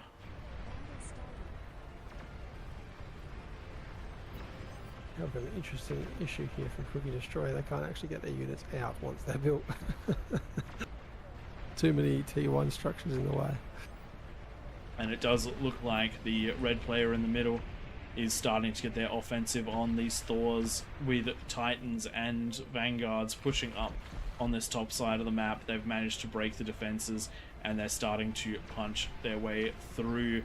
Mass explosions going on as tightly clustered eco is all pushed together, and thankfully there's some comms here to try and deal with this, but plenty of damage available on the table, and this is the sort of break that the Kings need, and then they need to really focus in on this and take on as much of this as they possibly can. The hole is there, now use it to break through and break the rest of the Kings. Get yourself long-range units to siege up and fire onto these high ground positions, destroy the corner ecos before they can come online and do the damage that you can. Really, really good job out of Alston Snow. So far this comm is up to 4 kills. They've all been T3, and he's been managed to get the invis on between each one. Unfortunately, I do think these Thors might catch him this time around. No, he's safe for the time being. He's going to get himself a 6th, I reckon. In fact, he'll probably get a 7th because of smart unit targeting. But it does really look nicely done. Yeah, really nicely done. I would recommend, if you do go for these Thors, get in nice and close and see if you're going to die on this one. Get in close and see if you can't grab more than one. Let's just take an eye down on the south of the map. Your favourite unit's doing some work finally. Oh yes, I do see that Rainbow Unicorn that was working with Cookie Destroyer does have that Soul Invictus, and is now pumping on in. Unfortunately, the Primo guy was just unable to get himself back into the game to the degree needed to defend an attack like this. The defenses are being pulled from Jalio, but this is a Soul Invictus, and oh no, it's not moving. Walk into the middle, damn it! Walk into the middle. Just get close and Control D yourself. The explosion will rip and tear through anything, but unfortunately that's not what we're going to see. Still does use the explosion to take out a lot of those expensive Thanatos, and the spam is going to be making its way in. There is one Razorback to defend it all. Is the Razorback the chosen one? I don't think so. The spam is here, but most importantly we have a single Phalanx. One shot onto the eco, but not two, which would have been needed. That was close. Was not the hero that we Apologies. wanted. The game is getting a little bit slow for those thinking it could be lag. It's just that there's so much in this game that it's going slow itself. Yes, even I'm lagging a couple of seconds behind, but that's what happens when the unit cap is 10,000 or so, and there are 10,000 there. My PC is quite strong, but it will stutter here and there, particularly when mass commands are put in. So whenever anyone grabs a lot of spam and then moves it around many times, that will affect all players. Very good showing out of the Kings, rallying to cover those gaps that do fall. We've got two lanes that have been hurt quite a bit, but quickly being covered. Unfortunately though, if the Kings haven't managed to break more than one or two peasants at this stage of the game, it hasn't historically turned out too well for them.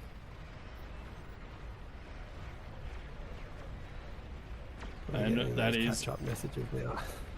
And the thing is, the eco though is it's still quite, it's still actually it's definitely in favor of the it's 50% in favor of the peasants, which is not what you want to see at this stage of the game.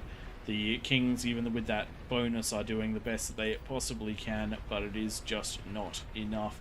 And this is the balance that's really hard to find. I suspect if we had the super APHIS on right now, then they could be matching the peasants dollar for dollar.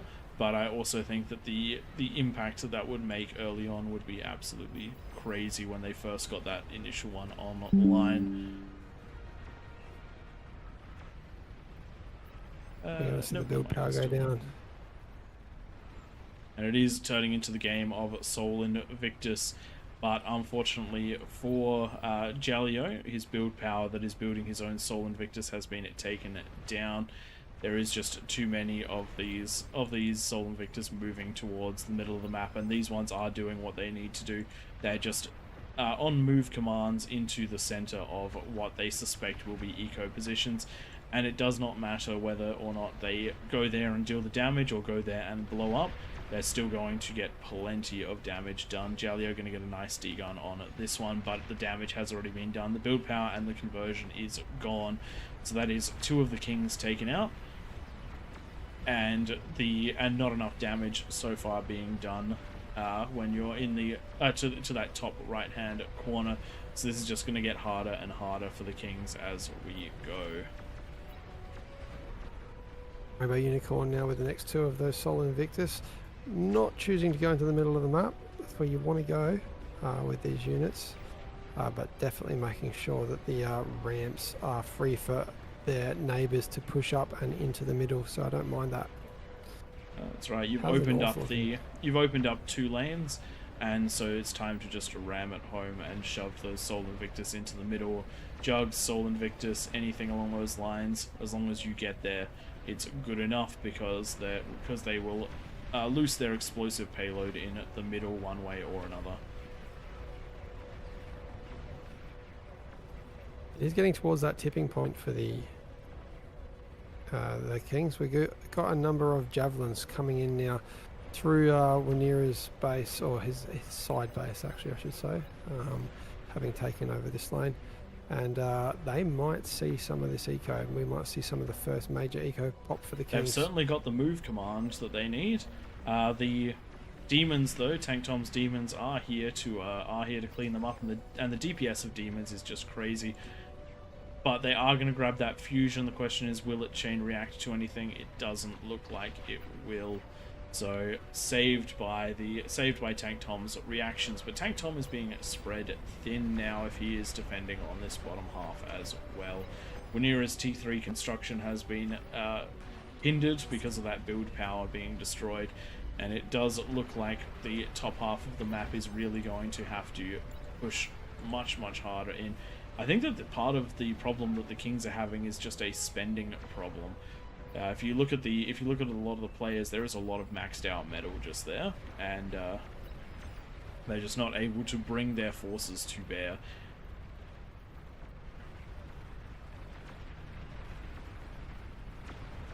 Didn't realise how much these games really slowed down with this many players. Have we had this many units? I think we have. Oh yeah, we've hit unit cap before. Maybe it's just a bit of a slower server. Feels a little bit slower than usual. But I do think that the total units are going to be, the total number of units are going to be decreasing very, very quickly, as we're about to see something very fun happen in the middle as all this spam walks in with a Sol Invictus behind it.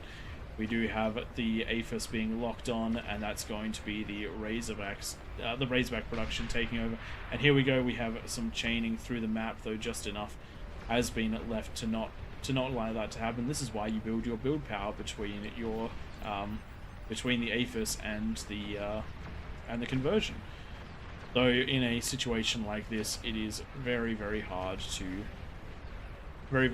stop the whole lot from going once it starts.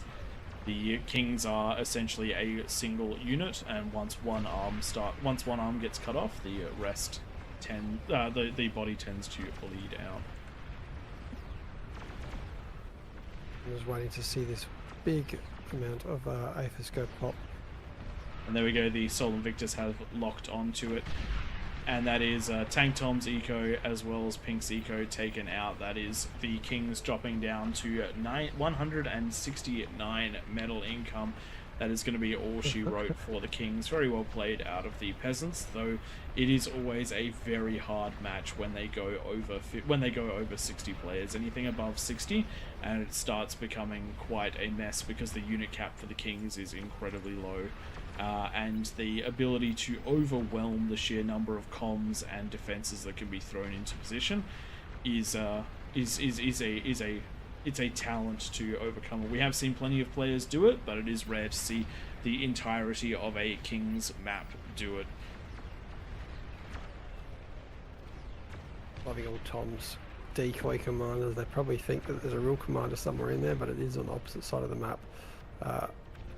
So for those of you wondering why there are so many decoy comms, decoy comms have better build power than build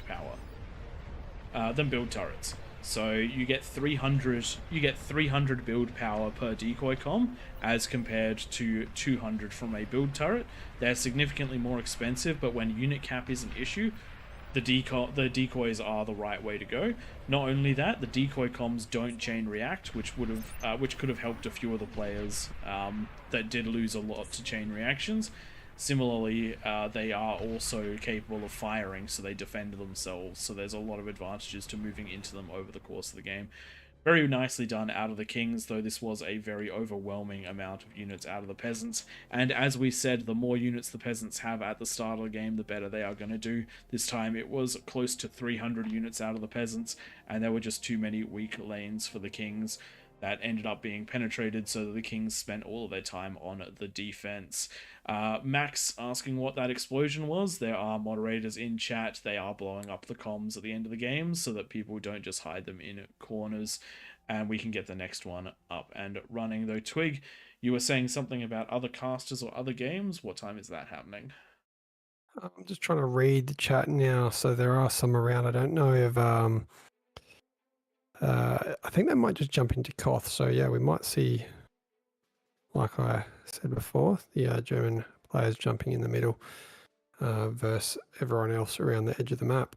Very nice. Now let's unlock those teams and let's see if we can't get the next game rolling. We do want 9 new Kings if we can. And we'll adjust the bonuses based on how big the lobby gets. There are 49 players spectating, which is 53 players spectating.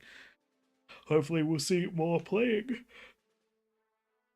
Well, I'll tell you what, we'll just do one more, and we'll see if the others are around by then. Nightmare if we can get an unlock of Team 2. And just a heads up, regardless of what happens with the other players, this will be the last game tonight, even if it's a short one. We're already at midnight in Australia time, so this will be the last one. We are AllReasonNoLogic just chucked our information into the game. I'll also post it into the stream while these guys set up the next lobby. Fun with those ones, it's always difficult spending all of your metal. Because when you're bouncing off the unit cap, you just can't get more stuff out, and you can't necessarily scale any more than what you already have at that point.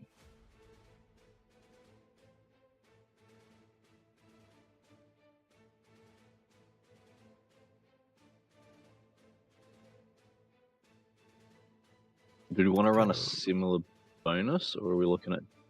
Let's see who gets in there. If you can just rotate the guys out that were in there before, and that'll show people that there's spots below. Because right now we're a bit full. So all the 60s need to move out. Was Amir in the last one? I don't think so. I didn't take his Yeah, bonus off. Someone's. Emir was Oh, not yeah. in the last one. And for those of you wondering, Amir is one of those players that can overcome even the sort of odds you saw in the previous match. I don't think I've seen a single game where he hasn't destroyed his entire quarter of the map. At 69 OS, I'm not surprised. I hope he plans to keep that OS. 69 OS is Yeah. better than 75.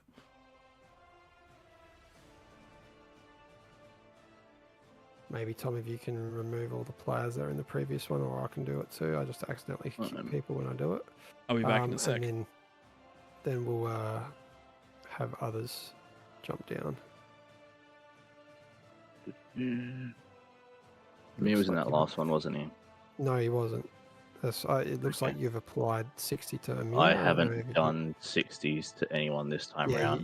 you did accidentally. I'm reading it in the Okay. chat. So Amir was there, not there, so he can stay. I'm not too sure about Maladay. No, you've got them at 61.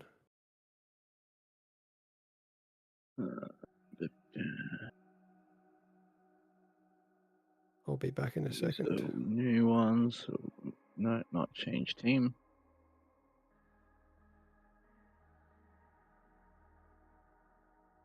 Those that are wondering why it's a bit quiet, we're in the middle of trying to set the lobby up and get it all running, and there's lots of bits and pieces to make it all work.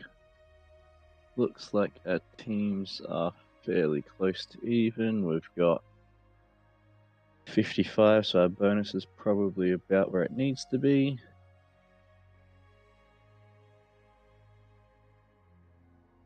Nice.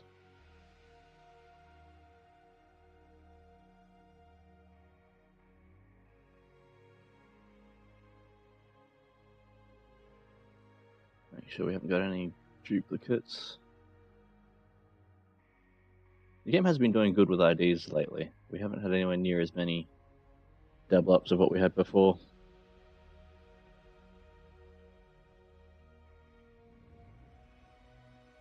Sorry about that. Just had to pop out. It looks like we might have some of the German guys coming in. Just looking at the chat, Ah, but I'm not exactly sure. I mean, if they want to jump down into Kings, we can rotate some out, or maybe they just want to have a go at King of the Hill as it is. I think we just leave it because we've already set it up. We've only got 8 kings. So one more player can jump on down.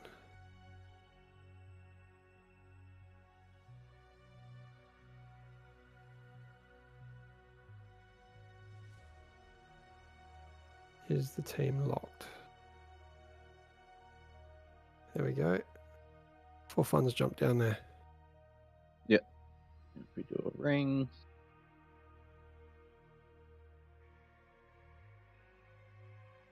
Too many people have jumped down there now. It's going to be 4 fun though with the first person down there.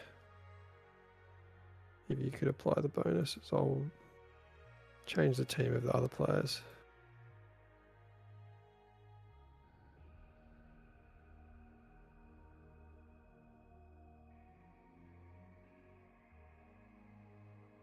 just need a couple of people to ready up, then we should be good to go. Double check we don't have any ID duplicates anymore. Don't think we did before. They are looking good.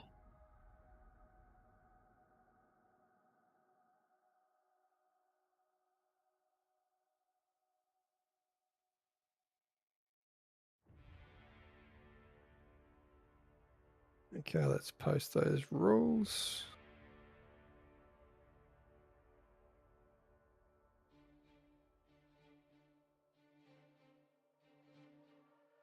And just to read them out, there is a no rush timer for 10 minutes. Stay off the ramps.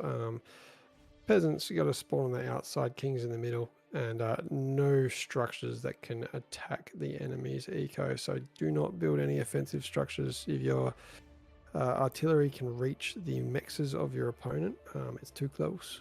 Back it up. Back it up, or else Nightmare or Flow might back it up off the map, and you'll lose that medal.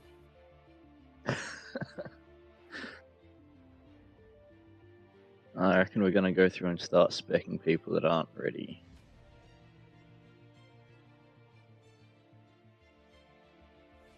We had a couple of rings already, and that'll mean that we can get. We can get this one up and running. Yep. We've got one download that's still going, but I reckon we're going to move.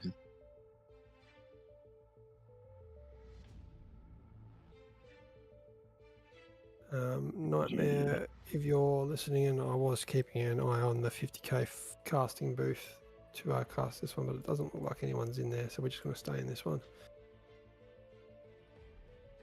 Do we spec a couple of downloads so that we can get going?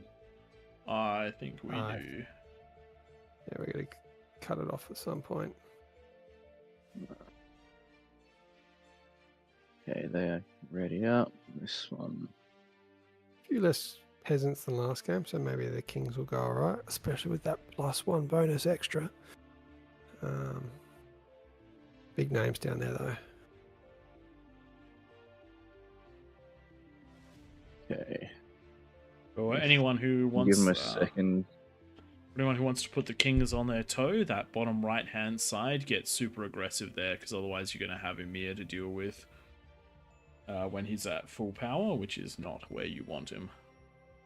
Or peasants, if you want to win, build units at about the 6 or 7 minute mark for the last 2 to 3 minutes of the no rush, and all rush at once. You're probably going to win.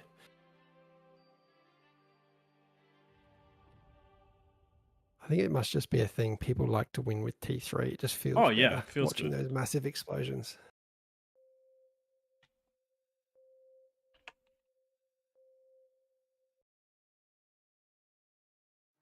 There we go. We'll kick the last one off for the night. Do our best to keep our voices rolling over. Starting to get a bit croaky for me. Prey, I don't know how you cast so well. This guy cast for 11 hours straight, or maybe even it was 12 hours straight on the 50k event. MVP. What can I say? I have a very resilient throat. Okay. We're just going to leave that there with no further comment. Oh, God.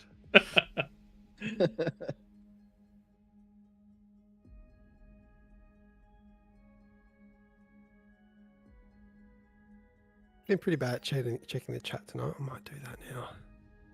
I've been trying to keep We on have top just of posted the Twitch chat, but you're in charge of the yeah. ones on our channel.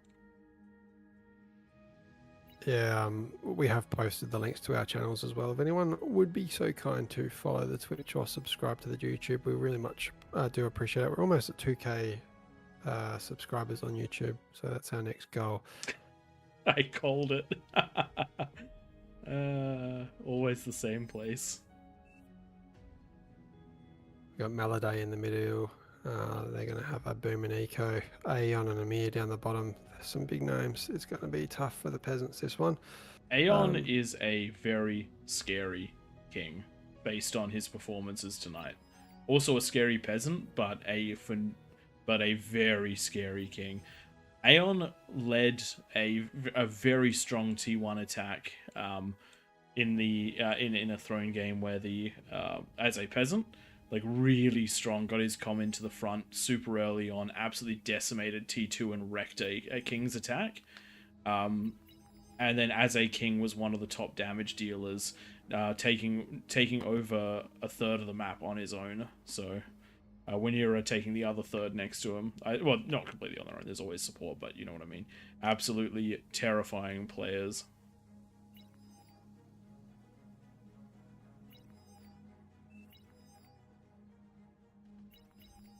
Just to recap those rules, people.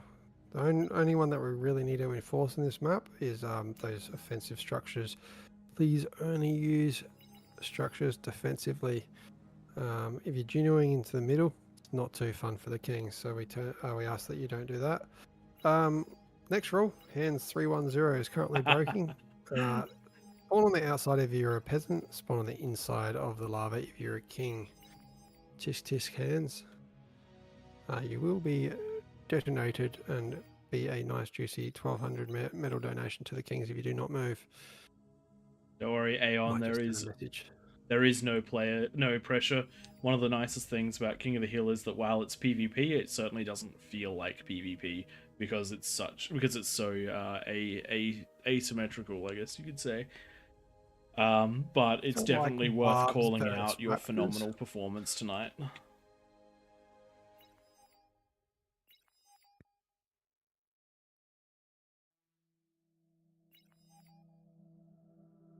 I reckon that this bottom side is going to have a very tough time. Are we going to get commie ecos in the corners?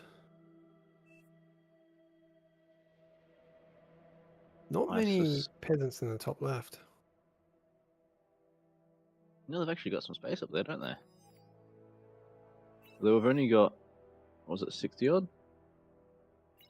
Yeah, it's probably 59. down to the sweet spot. I find games like the last one, which had, what was it, like 80-ish, 90-ish. I found the last one was peasants. rough because I couldn't spend the metal that I had because I was, once you get going, you end up bouncing off that unit cap. I was just You also can't talking necessarily about true. The unit cap's the real big problem for the kings. If there's too many peasants, the kings just can't send any sort of spam. You can't scale more eco to build more units because you just don't have any capacity. Yeah. Fingers crossed there'll be a modification in the future of the game, which will see the unit caps be imbalanced, so we can apply majority of the unit cap to the peasants, but then also increase it to the point where the kings can always produce spam, rather than just have it split between each individual player. Does look like Ace Home is looking forward to being a medal donation for the Kings team.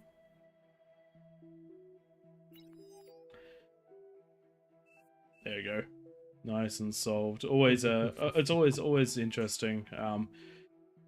And this is one of the reasons this game mode works. You've got a huge chunk of the community that wants to play this and wants to make it work, so they adhere to the rules, and that sort of herd mentality, the people that aren't sure what's going on, they kind of can pick it up from context clues. Lava ring, stay outside of lava ring, people everywhere on the outside on my team, no one in the middle, probably shouldn't be in the middle. And the 3,000 pings when you do something wrong. I just had a question in chat. How are the rules enforced? It's mostly honor rules. You'll find that there's actually very few rule breaks. The rule breaks tend to come from language barriers more than anything else, or someone jumping in without reading the rules full stop. But we do also have a mod who's in the game at the moment. Props to Nightmare, who is here almost all of the time, making this run smoothly. At minimum, the mods need to open the lobbies up, otherwise we're restricted just like everyone else is to 16 players. But for the actual in-game stuff, it's very much so down to them to delete something, or just peer pressure. We can pause and just get everyone to spam ping. We've got a few of the mods in at the moment. We've got Flow and Snack Von Press as well. The green names in here. Joining us. Shout out to everyone that does moderate for the for Beyond All Reason, as well as everyone who does develop for it. We wouldn't be doing this if we weren't such big fans of the game, and it is those guys that make everything happen. So if any of you guys do run into any of the players with a green name, make sure to give them a shout out and let them know what you think of the game, because it is for people who put time and effort into into something like this. Hearing the feedback is incredibly important, and it really does help motivation wise. Just like us with those likes and subscribes. Shameless self-promotion. And here we go, everybody. Welcome to King of the Hill. And today we've got ourselves 9 very, very skilled kings in the middle of the map. These guys have the plus 60% bonus, and it is their job to fight against the horde of peasants around the outside. It is 57 this time round, not the most we've ever seen, but also definitely not the least.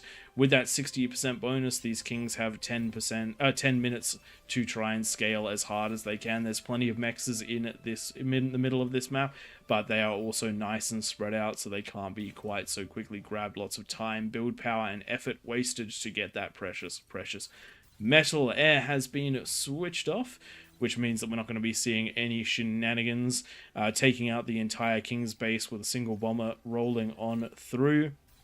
But that also means that no one has to worry about building those defenses, so more metal can go into construction. If you want to win this game as a king, you basically need to be able to get to single fusion eco plus T2 units by the 10-minute mark. If not, you're going to have a very hard time at defending your lane. Make sure that you have some ability to defend at each of these ramps. You lose the choke points, you lose the war. Around the outside, we do have all of the peasants. They're sort of broken up into a couple of distinct roles, the most important of which, at least for the late game, are these corners. Work together with everyone in the entire raised corner to get T2 out as fast as possible to as many people as possible. The overall metal income for the team is very important. If your frontline players don't have T2 mexes, they probably won't survive that initial push. But you also then need to scale into getting those big units to fight as the game goes on. If you're directly in front of a ramp, be scared, but also be ready to reclaim metal, because you're going to be the guy that benefits most from a successful defense. You have 2 ways of doing this. Either get your units out and rush them down at the 10-minute mark, force the kings onto the defensive, and never let them even think about coming up the ramp, or turtle up, get some help from the guys on either side to build high ground defenses. You build the middle and you make yourself unbreakable. But if you leave the king, if you turtle up too much, the kings are going to be able to eco with absolutely no restrictions, and they will absolutely overrun you. Exponential eco is a thing. If you're in one of these positions, if you're in a position that isn't one of those directly talked about there, then try to run yourself the best that you possibly can. You have a bit more flexibility. Joining me is Tank Tom and Twig that I've just been talking over this entire time. Let's get your predictions for this game. I appreciate the intro. I was able to make a sandwich in that amount of time. The important thing. You shouldn't be eating a sandwich. It's midnight. Carbs are bad for you. It's actually sad. It's actually cake. It's not even a sandwich. It's worse. That's better. It's just sugar. I feel like it's a more appropriate time to be eating cake, but I mean, yeah, that's true, but it is worse. The lava is looking pretty right now, with our chronographer turning on a nice warm orange filter. Very pretty map, and We don't very see pretty many out of of the kings right now. Going into quite the eco. The corners aren't looking as healthy as they have in previous games. I've only got Commie coming out of 2 of the 4 corners. Little bit of Commie in the top right, but you want to see all the players going into the Commie. Actually, top left has turned it around. I thought they were splitting up, but they've already got the T2 lab out, so I'll eat my words on that one. I would like to see the fusion come down in the next minute or so. Bottom left, similar position. Okay, it's not as bad as I thought. I should have looked before I spoke. Bottom right though, 2 T2 labs. Wouldn't recommend. That would already be at the stage with all that metal spent. That's about 1600 metal spent from the frost magic. That could have gone into the purple lab, which was up first. We would have already had probably about 3 of the T2 constructors out, and these mexes upgraded by now, rather than stalling. Aeon Spy has gone into interesting early fortifications. I do like the idea of using these as the game goes on, but I reckon these are a little bit ahead of their time. That lack of metal is going to hurt in the transition into the T2 eco, so the units are going to be a little bit behind there, I reckon. That will do a good job of stopping the T1 pushes. Oh yeah, it's I'm going to loading close that one slowly. off. I remember to get the flame turrets up on the corners of the front corners of the base Commander to stop that self-destructed. initial rush, Yeah, it's very because easy they to can be fall as a king. absolutely devastating. It's very easy to fall as a king when a lane next to you falls, and instead of trying to run, or they bypass a lane next to you and run into you from the side. Most defenses are concentrated at the ramp, so once you're past it, it can be open season. So closing this up is not a bad idea at all. Yeah, I do like it. Going for the tactic of not building their own T2 lab, getting from the middle. We have tested that out. What he's doing here is good, just tapping and moving on with the T2 constructor, but I always like building my own T2 lab because it doesn't break the rule of reclaim hack, where you get the bonus on the lab if you're reclaiming your own stuff like a normal build. And yeah, that 2000, what is it, 2800 for a T2 lab turns into 3000 and something metal. Even more than that, about 4000 metal when you reclaim it. The depending on where the T2 lab is placed, if the players that are closest to the middle, closest to the lab, they can benefit from the T2 constructor. But once you start sending them out to the further players, those guys should definitely be running their own T2 labs. You want to get yourself what he's to doing, some. though. Pardon? The tapping, sorry to jump in. I'm loving what he's doing here, tapping on every one of these mexes and moving straight on. He's getting these up very quick with just the one constructor. And that's actually already 4 of them. That's probably going to overcome any metal expenditure in the early game. I reckon this is going to be some of the faster T2 mexes coming up, and they'll offset the lack of a fusion. And considering that the wind is actually the volume of wind here, 82 wind is very, very high for this map. So you're going to have plenty of energy. Sitting at 3,000, though that is with the energy at 20, but it means 1,500 when it's at average, which is actually enough to be going along with. But there is some metal overflowing, so hopefully we'll see either a storage coming down or a T2 lab coming down for their own units, but not a bad way of doing it. It's always interesting to see the meta evolve. We're certainly set in our ways of how we do it, but we are very open to seeing how others do it. And if we do end up calling it wrong, you could laugh at us in the comments or in chat as we fall flat on our faces with our analysis. Looking around the map a bit, the corners are certainly struggling a little bit. We're not seeing any... Left's going good. Oh, top left is good. going good. They've got their fusion down. But the others are Speaking falling. of falling flat on their face, I reckon bottom right might be that team that does that, because up against Aeon, Amir, if Maladay pushes down that way too, yeah, apart from having a whole bunch of comps that will be able to do a lot of damage, I don't think that these economies are in the state that they need to be with only a minute and a half left. The ones in the corners anyway. Are we going to see many peasants build units at the start of this? I am not seeing a lot. We've got 202 units on the map so far, split between the kings and the peasants, which is a little lower than we were seeing. I reckon we're going to have some interesting fights when we hit that 10-minute mark. I'm looking bottom left corner. Seems to be one of the strongest showings of the peasants for units, and probably one of the weakest king's defenses. They've still got a minute to go. That's the place to watch. There are no defenses here. There are no units, like you said. That's it's going to be interesting. There's a good amount of these little goblins here. At over 9 minutes, I'd love to see T2 labs or at least units starting to mass for everyone. If you don't have a lab down at the moment, you're going to be cutting it real fine when you hit that 10-minute mark to have something to hold off the first push. The light pink player is going to be in a very rough position at the moment, with a energy income of only 400, with the 10-minute mark right around the corner. This fusion isn't going to come up for several minutes because the metal just is not there, and the total of their defenses right now is 6.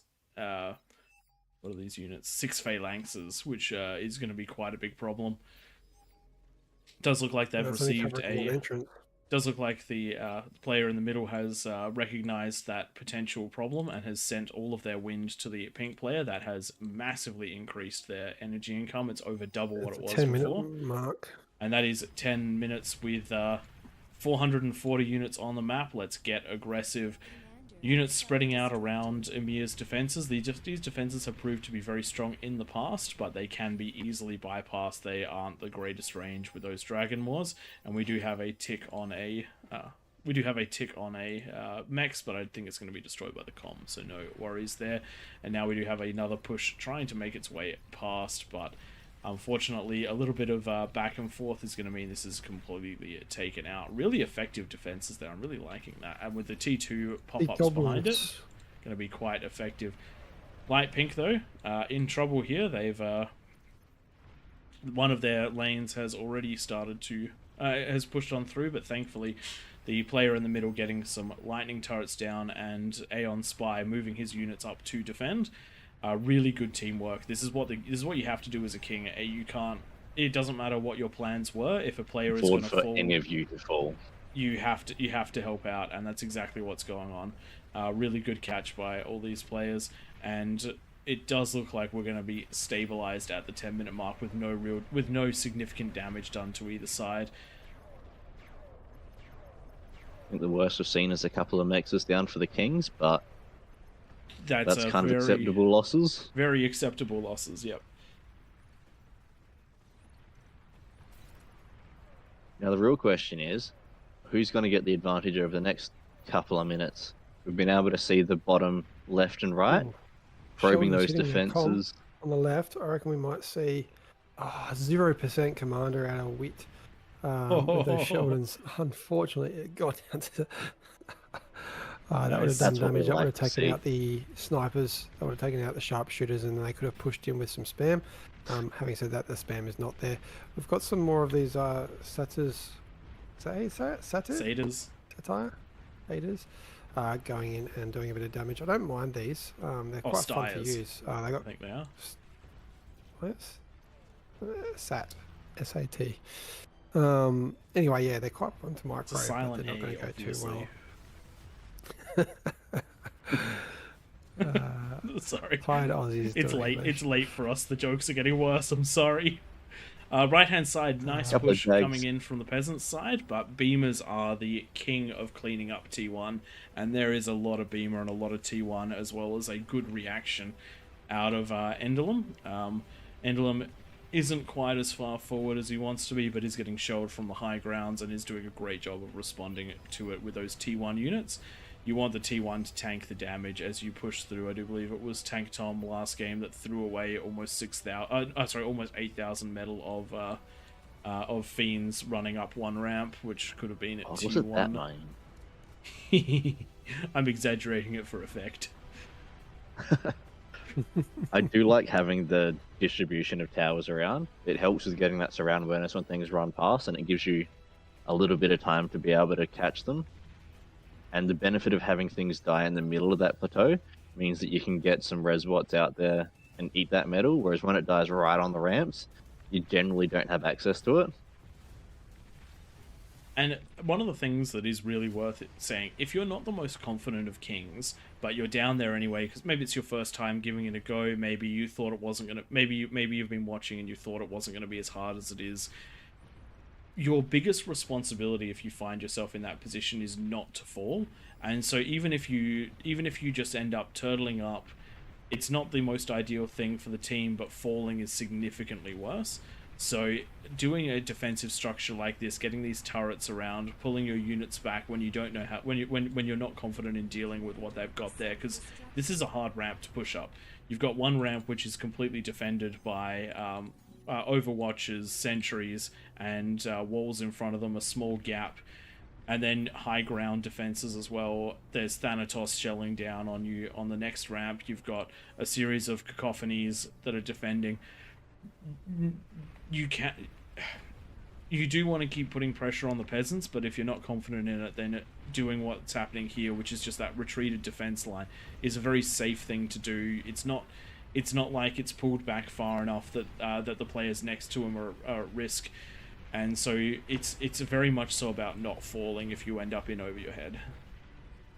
Not actually saying that this player's in over their head, just by the way. They've got their first APHIS up, they've got their second on the way, so they're going to come in as a powerhouse, but just using that as an example. They are lucky as well. They don't have much pressure. Just some of those satyrs are really the only thing threatening their front line.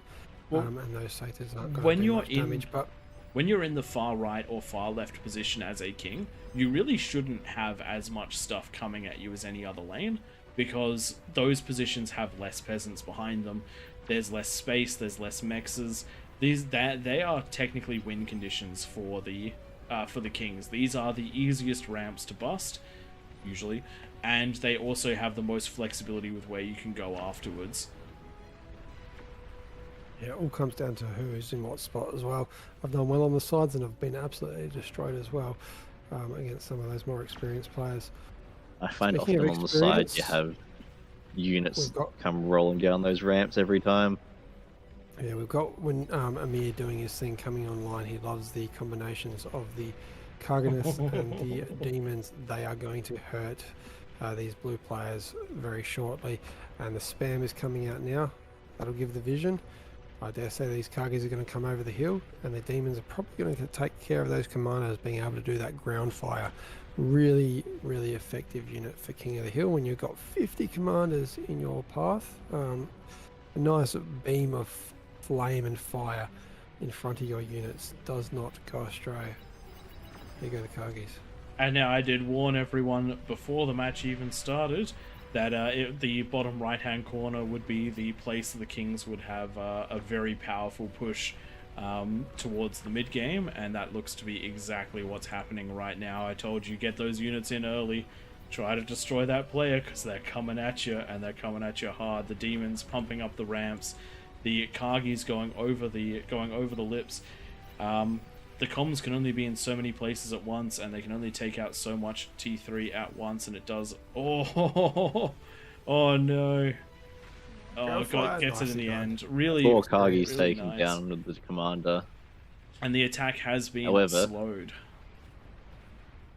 They're still up We are there, and they're seeing- going to continue to creep forward. There is a push going on the top right. We know what happens on the bottom right. Bunch of marauders going up. If this commander gets across just in time, it might take out some of these. Only one going down, so nicely done. We're going to run by. If these units controlled by Man Bear Pig go straight up into the back line, I don't see much stopping them. You just want to keep away from those commanders and those units. Get up those ramps as quick as possible. This is a really nice breach. We're not looking at the strongest of T3 units. In fact, we're looking at the weakest probably. The only thing I could see being improved is that grouping, because you're going to see a whole bunch go down to D guns. Nicely done. Luckily, a second volley of 5 more marauders coming up here, and this should be enough to take down 5. Is that 5? No, 3 fusion reactors. 4 fusion Great reactors. to see them continuing straight on through. Once you've made it through those defenses, push as deep as you possibly can to get damage onto that eco. You can always come back and deal with the armies later, but the economy is going to be what resupplies them over time. And just remember, these cliffs are high ground, so you can just poke your head over and look down and take the players in the corners.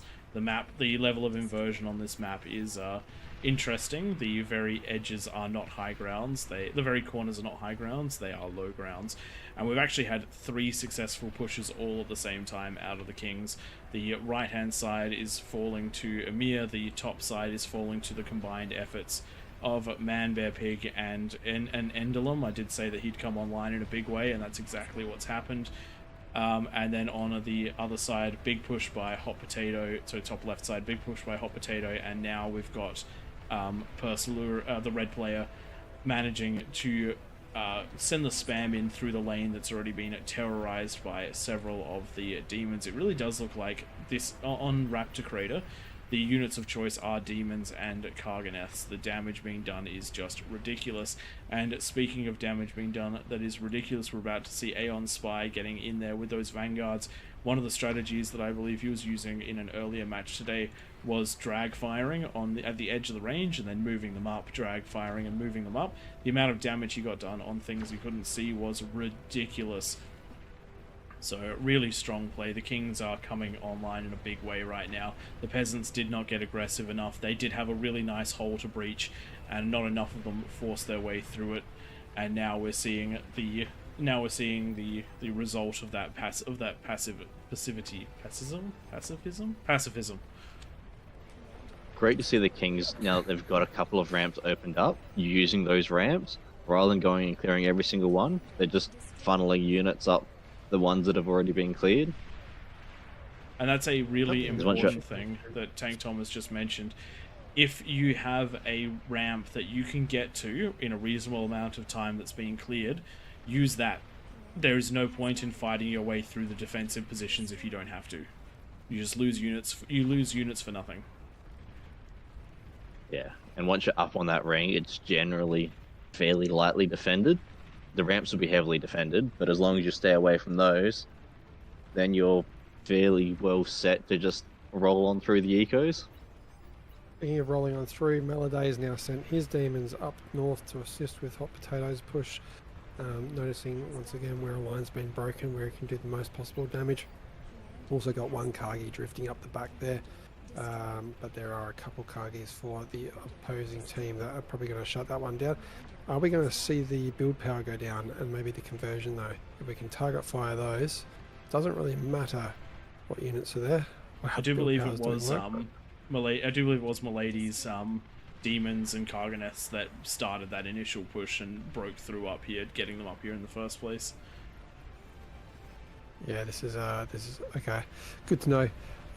This is going to hurt if these go down. This might be the first big corner eco go pop.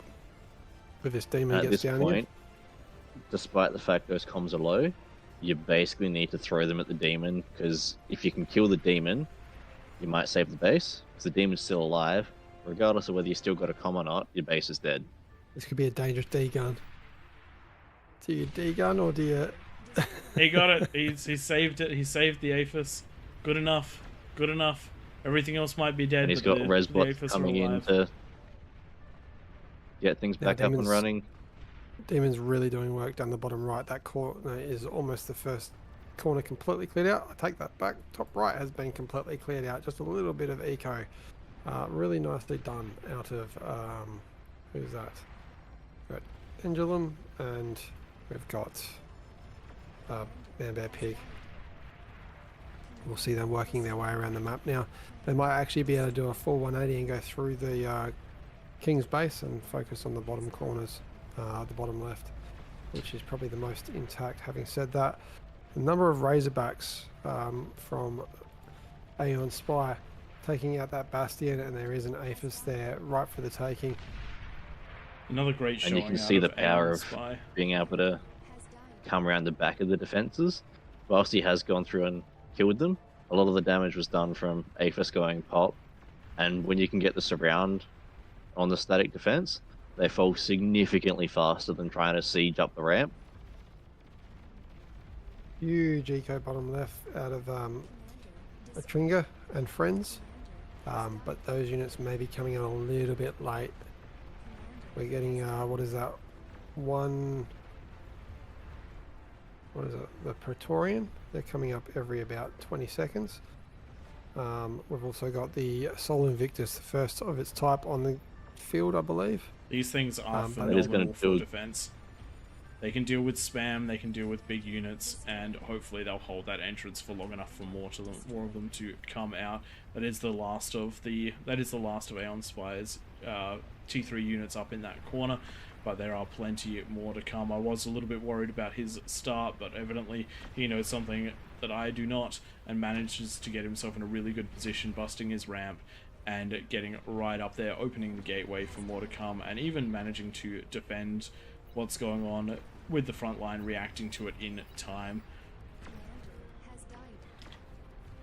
And it does look like the top half of the map has now been effectively completely cleared, and so the full force of the Kings is raining down onto the peasants. This is not something that they're going to be able to survive. Every king now online in a big way. Guy with the long name, Persipuri. I think I got that right. Coming around the edge of the map and taking out the eco for the players that are still defending quite heavily against For Fun. We would expect to see these ramps fall. I'd probably not be wasting my time with it though, just walk around. I mean, walking around will probably take just as long as breaking the front, if I'm being True. honest. At this stage of the game, it's looking pretty healthy for the Kings. They're down to the last, what is that, 7 commanders, and a few players left in the game that don't have their commanders still. I wonder what those commands nightmares just popped in the chat are. Unsure. Anyway, well, very well done out of the Kings, but this was again one of those situations where it's hard to call any sort of balance off of this one. The corners didn't get their eco up fast enough because of some there were some attempts at co-op eco, but they didn't quite get there where they needed to, and the offense just wasn't strong enough, allowing the Kings to eco up to a ludicrous degree. Letting the team get to 5,000 metal is a problem if the peasants aren't scaling fast enough. Then with the T3 unit pushes, again, this is just something which is so critical for the Kings. The early T3 units are limited in number. If you can degun them, it takes a lot of metal off the map and buys you time to defend. And if you can stop them at the ramps, you can do a really good job. Does look like an infinite resources have been added to the... Oh no, not infinite resources. Maybe big booms have been added to the... There you go, teleport beacons. It is in fact the last game of the night, and we do have one bastion left to try to survive this one, though some ticks are already on it dealing damage, and they have managed to take out the conversion right there. I don't reckon I've seen that unit before. So this is one of those things you can, if you play the Scavs games, these things drop in from the sky, and you can claim them and pick them up and move them into your base. They give you resources, and in the case of the T4 ones, they also have the death lasers on them. And this is many of them. This is Yes. many of them. So Looks like it's dead. It was a nice one to finish off. We saw the Kings fall in the last game. The peasants going down this one, so 1-1 for Raptor Crater this week. very nicely done. Nice players out of all the Kings on that one. Everyone showed for a nice eco and a lot of units out, and not so much lag in that one, which I enjoyed personally. That's the last one for us. Just want to thank all the mods and the likes of Chronographer as well, helping us out in here, and then also all the AllReasonNoLogic regulars that jump into these each week. Do jump onto our Discord. There's about 500 of us in there now, which is really great to see. Focusing on these King of the Hills, and we also host AI games and a few unranked games. So yeah, if you want to partake, join the community. Or a bunch of people that like to have fun with Beyond All Reason. I think we've got this German event happening now in this lobby, so the lobby will be renamed, but the stream, unfortunately, I think is going to end for tonight shortly. I will post links just to our page if you guys are interested in following. And I'll leave you with Tank Tom and Praetor. Thanks everyone for joining us tonight. It's always a pleasure to do these ones. I do enjoy the community participation in our madness, which was coming up with a game and shoving it into one which wasn't designed for it. And then all of the community stepping up to help us and make it possible. This couldn't be done without you guys. Big thanks to everyone who is watching, particularly everyone who jumps into those comments. I do love interacting with them as much as I can. I can't always read them as they're going, but I try my best to get them up and running. Like and subscribe, follow, all of that stuff to the official channels, and if you want to, the links are in the description to jump into ours. A big thanks to all the mods who are here tonight. I'm looking forward to seeing some of this German event. It looks like an interesting big team battle. We'll see exactly how that one goes. I'll leave you with Tank Tom. I'll leave you with Tank Tom, and I will catch you all next time. Yeah, I reckon that's going to be pretty much me out for the night as well. There's another good session this evening. Great to see everyone jumping in the battles that we had. Nice to see One the more sort of thing. swing between. With the Discord, if you got any tips or suggestions, we do have a feedback section in there. I do know there's a lot of opinions that are put into the chats here. If you want to elaborate on any of those, just post some feedback on the Discord, and we'll work through that. These games are formed very much from the feedback and the help that you guys give. Modifications to units and maps and the like really help us out and make the game experience as fun as it is for everyone. Thanks to the community. All right, we'll leave you all on that one. Thanks everyone for watching, and we will catch you next time. Beyond All Reason fans, welcome to King of the Hill by All Reason No Logic. Experience 2 or more teams facing off in epic scale warfare, where the Horde gang up on the Kings of the Hill. Kings start off with an economic bonus. They do their best to defend an onslaught after a no-rush timer expires.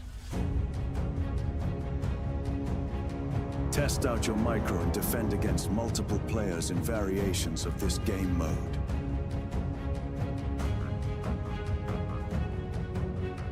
Or be part of the masses. Team up with your allies to topple the throne in a glorious victory.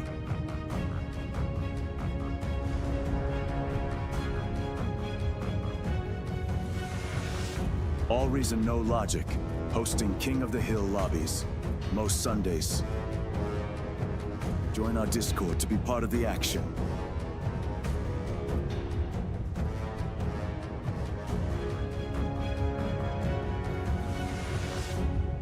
See you in game, Commanders.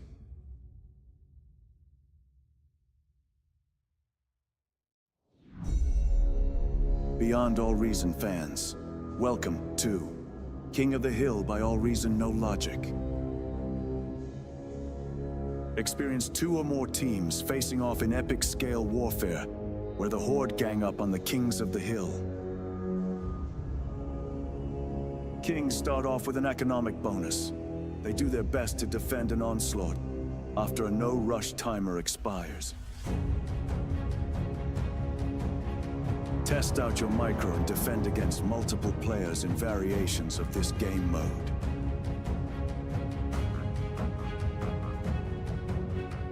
Or be part of the masses. Team up with your allies to topple the throne in a glorious victory.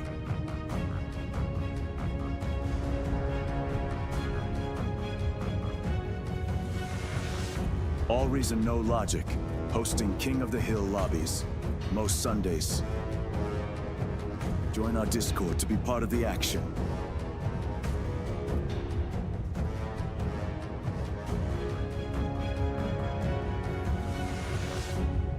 See you in game, Commanders.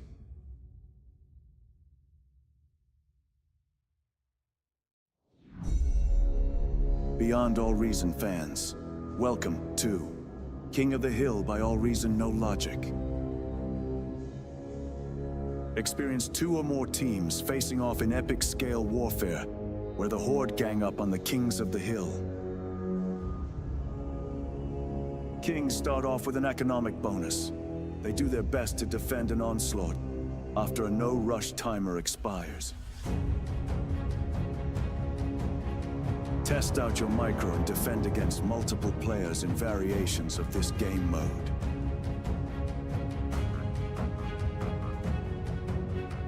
Or be part of the masses.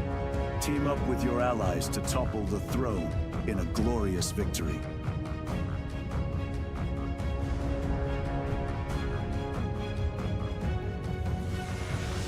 All Reason No Logic, hosting King of the Hill lobbies, most Sundays. Join our Discord to be part of the action.